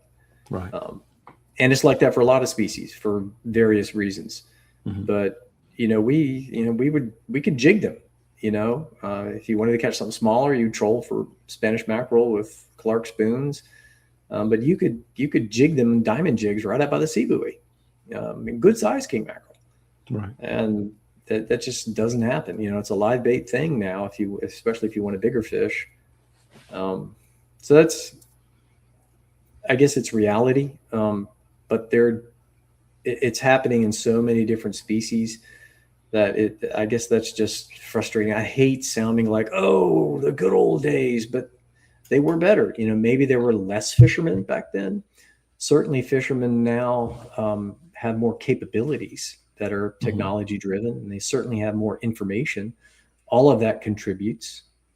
But it does make me, I guess, mindful or even fearful for the future of our sport.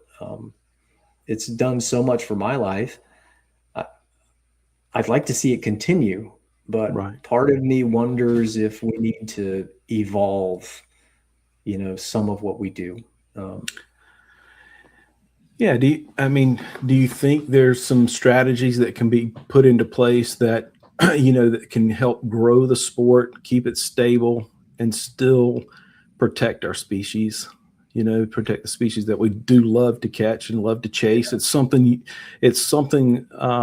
unique and almost majestical about catching a king mackerel that everybody thinks that is not, as you said, it was kind of a trash fish. But the reality is, once you get hooked on it, it's definitely something that stays with you and you enjoy doing. But it is important for us to protect and appreciate the species, I think. And maybe there's something that we, could do. And anyway, just any thoughts on that?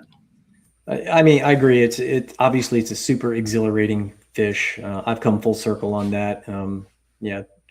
I regret calling it a trash fish back in the day. Sure. That was naive of me. But there's no easy way to say this, Mark. I think we're killing too many fish. Right.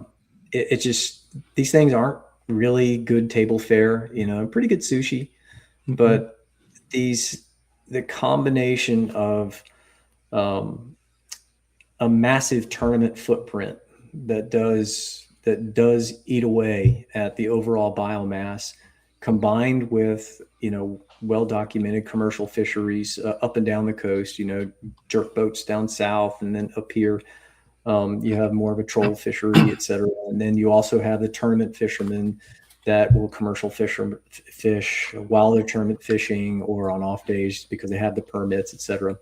So my point is, and I'm not picking on anybody here, we all consume the resource.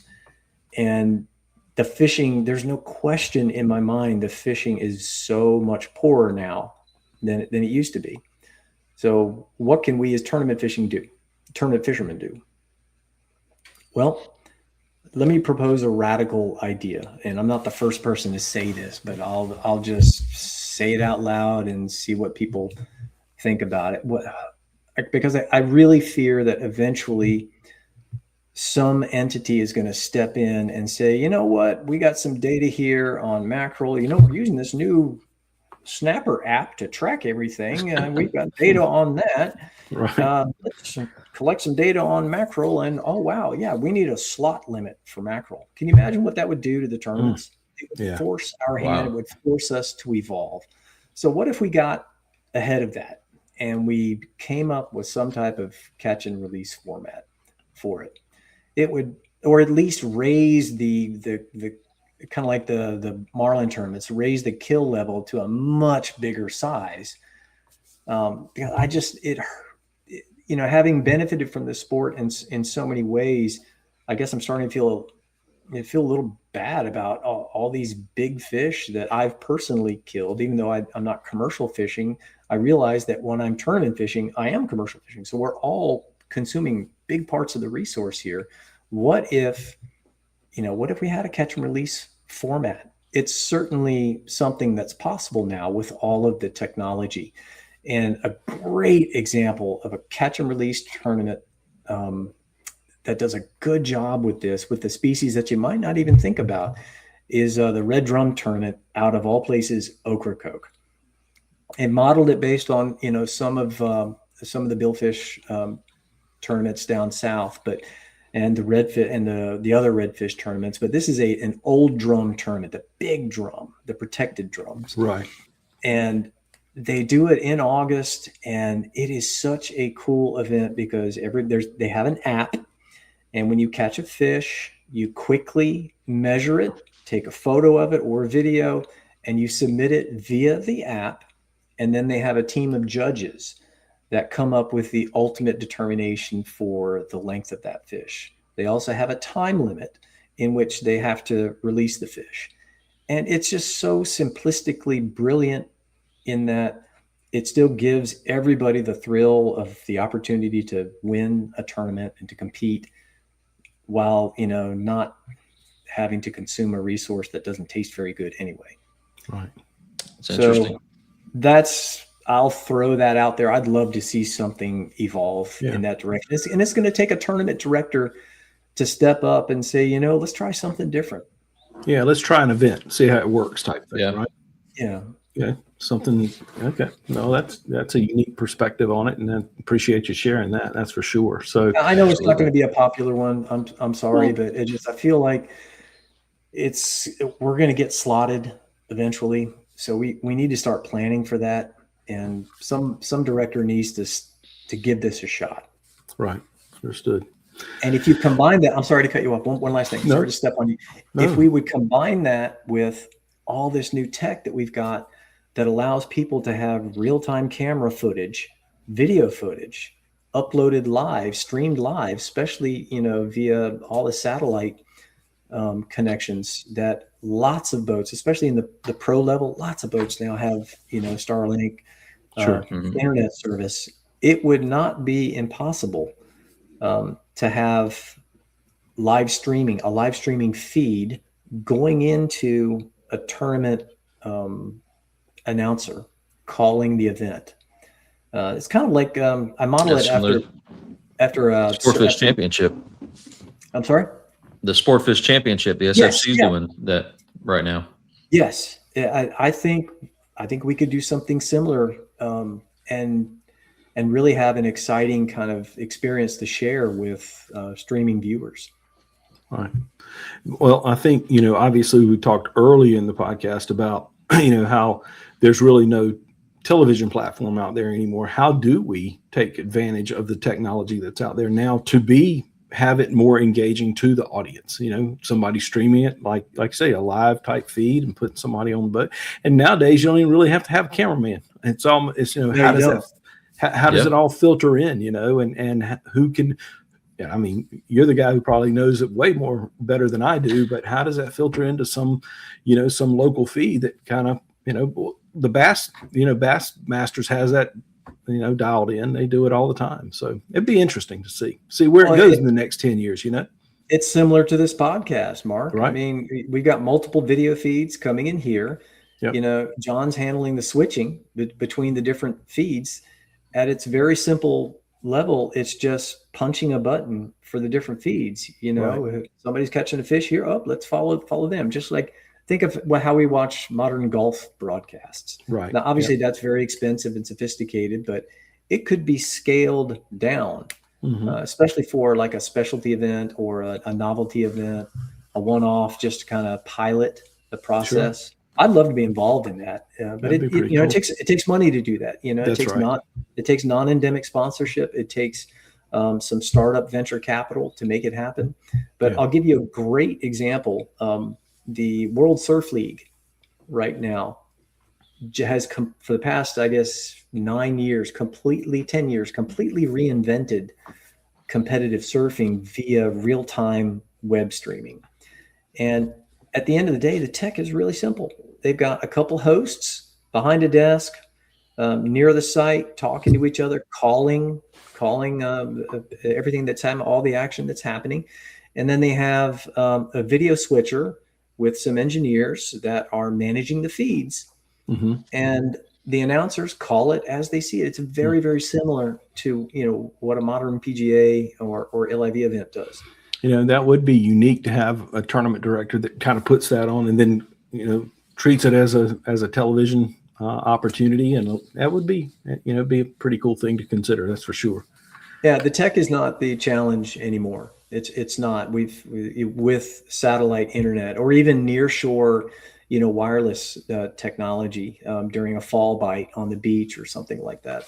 Right. A lot of interesting opportunities if somebody's willing to kind of put up a little money to experiment with this. That would be unique. Maybe somebody's out there listening that can, kind of throw a little bit of idea and concept toward it too. That would be pretty cool. So I'd be if you are, I'd be happy to consult. I'd be happy to be involved. That'd be awesome. Let's do it.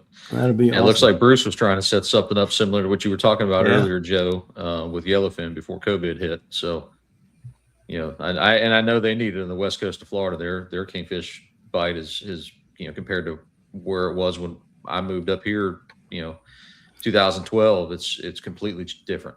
It's totally different. Then they went through a few years. It was amazing. Big fish being caught. Yeah, big fish. And a lot different. But, well, Joe, as we kind of close on this, there's so much more we could talk about, and you've been very gracious with your time. So thank you for that. And we appreciate it very much. But as you look back on the sport and as you look forward, it's not like your history is still being made, as a fisherman and as a influencer and all of these things. But do you feel like your life's outlook affected your fishing, or vice versa? Did fishing more affect your life outlook over this period of time? Interesting question. It's a symbiotic relationship. Ultimately, it's lifestyle is both an outcome of what I'm trying to do, and it's also something that I have to actively work toward. Mm-hmm. So it's like a relationship. It takes a lot of initiative. It also takes a lot of maintenance. It takes a lot of reflection. And that's one of the best things about the sport. But make no mistake, it is, anybody who does this seriously knows what I mean when we say it's a lifestyle. It is. We schedule so much of family time, so much of work time, so much of personal time around events. What's the first thing we do when the calendars come out at the beginning of way back in the beginning of every year when they're announcing the season? We immediately put it on our calendars and start managing the logistics, trying to figure out which ones we can fish, et cetera.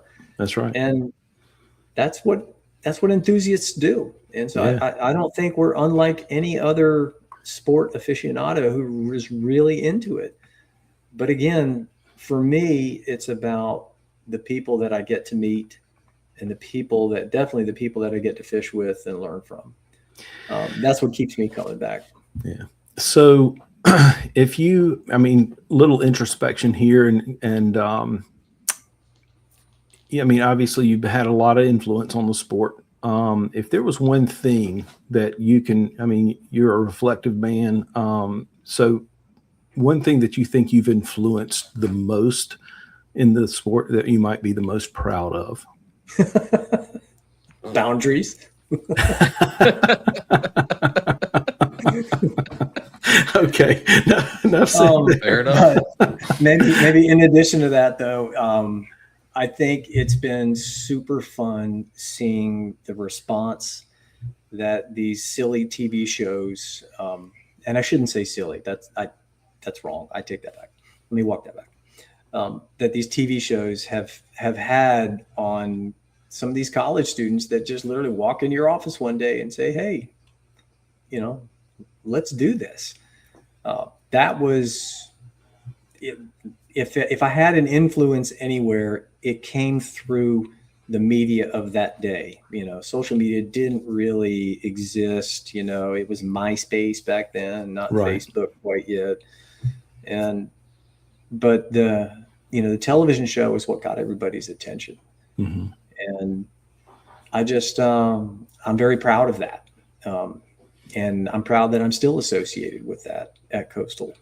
Cool. It came at a really good point in my life where it felt good to get back to people who wanted to learn.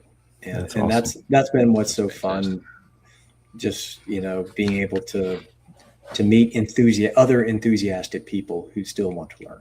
That's awesome. So this kind of rolls, I guess, to the very last thing. I just kind of want to run by you and get your thoughts on if there was there will be in perpetuity people watching this and, on YouTube and that kind of thing. But as a young captain, a young guy, like you were, or I was, well, I wasn't young when I started, you were, but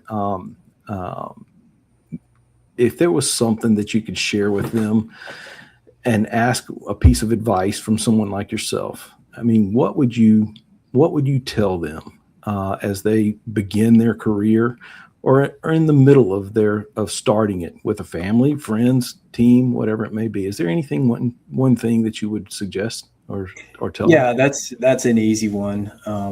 It's not about the technique. You'll develop the technique starting out. You'll figure that out. There are lots of resources, especially now online. but it's about the relationships that you build with good people. And then not necessarily just your crew. It could be other teams, building your own networks of people who you can trust. And obviously the rivalries in all sports, and fishing is definitely no different there. But you meet people in this amazing sport that are just downright good, give you the shirt off their back. Okay. I'm gonna pick on one more right now, real quick. Okay. This is great story. Okay. This is back in the Gulf of Mexico, fishing off the coast of Alabama, and we're on a different boat, but Forrest Taylor, that's my dog fishing team, and Don Ewing, son, they're on one boat, and Sandy Smith is on his boat. Sandy's hooked up to a big fish, gets all tangled up somehow underneath Forrest's boat. What does that crazy dude do? He strips down to his skivvies, jumps in the water, and helps get everything untangled. So Forrest did that. He did. Yeah. That's awesome, man. Forrest he was on just probably still on, but he was watching a little while ago. So Forrest, good people, man. Well, that's too bad if he missed me picking on him, because we got to see him in his underwear. There you go. I'll text and say, hey, man, you need to come back and catch the last part of this. But I mean, there's so many other stories that people have of scenarios where somebody in the tournament fraternity went out of their way to do something cool for somebody else. That's awesome. And, absolutely. And that's what makes the lifestyle so meaningful for me. That's pretty special, Joe. I tell you, man, there's so many, we could spend 2 more hours on this. So, but I got to tell you, it's an honor for you to be a part of this, man. I thank you for that. And I think people will truly appreciate your candidness and stories and all the things that you brought to the event. I personally appreciate everything that you've meant to the sport. We've had some great guests already on this podcast, and certainly this is a very memorable opportunity for me. So I appreciate it. Well, it's a privilege and an honor for me to be here too, Mark. And I really appreciate what you're doing for the sport here. That's fantastic. It takes and you're no slouch. You're no slouch on the leaderboard either. Okay? That's my son's abilities, not mine. Well, it's all about those relationships, right? That's right. Yeah. So, Well, Joe, you know what, man? Again, I thank you for your time. We appreciate your, spending all of this with us, and I think our audience will truly appreciate what you've done here and everything that you do and continue to do, man. Exciting to see you, compete against you and with you. And I it's a fun thing, man. Well, it's been super fun. So thank you so much. And if I can do anything for you or for anyone else out there, just give me a shout. That's great news, Joe. Joe, thank you so much, Joe. We'll see you soon up in Moorhead. Y'all have a great evening, and I'll see you on the water and hopefully see you at the scales. Thank you, Joe. Yes, sir. Thank you. See you soon, buddy. Man, wow. We keep raising the bar. Man. Yes, man. Joe's fantastic. He is, man. Wow. What a wealth of knowledge. Intelligent man, studious of the sport, great communicator. And, we've had some really amazing guests on, man. I can't be more appreciative of all these folks that have spent their time from the start of it to this one, from Mike and Alicia Minia, the very first one we had, and all the way up through. This is the 7th one of these, man, and I didn't know if it'd last past the first one. You know what I mean? So me either. I'm not much of a podcast guy. I don't know what I'm doing, but you know what? The people that we've gotten on, they sure do. And I appreciate that. So appreciate you, John. Appreciate you being able to put this stuff together, and it's an honor to work with you on it. Well, it's my pleasure. And I appreciate the, being able to do it with you. And, like we said from the beginning, we're going to do it till we stop having fun with it. And that's it, man. Tonight proved this was fun. Yeah, it is fun, man. It is fun. We've got some other guests. I know people are kind of falling off now, but we've got some other cool guests that we're working with getting on as early as next Thursday. We've got several podcasts lined up with some very high profile people in the industry and the sport, boat builders and all kinds of cool stuff going on there. So I think some more announcements of people coming up. I think our audience will appreciate it and enjoy it. And as soon as we confirm times, that's the biggest thing for some of these folks, is the time element for them, making sure that, they can put it in there. So, but yeah, so it's exciting, man. And I appreciate everybody hanging in there with us tonight. It looked like we had a pretty good audience. Yeah, for sure. So we appreciate everybody. Again, this will be posted on YouTube here in probably next day or so, and wherever you listen to your audio podcast, Apple Podcast, Spotify, it'll be posted here as well in the next day. So thanks so much, everybody. Appreciate you guys joining. And, Mark, we will, I'll see you on the water Saturday, hopefully. Absolutely, man. Captain Joe Winslow, can't thank you enough, my friend. Thank you so much, everybody, for hanging in there with us. And check us out on YouTube. Our YouTube channel, Liquid Fire Fishing, we'll post it there. Give it a like, a follow, subscribe, thumbs up, all that good stuff. So we appreciate everybody being out there with us. Absolutely. All right, guys. Have a good night, everybody. Thanks, John. Thank you.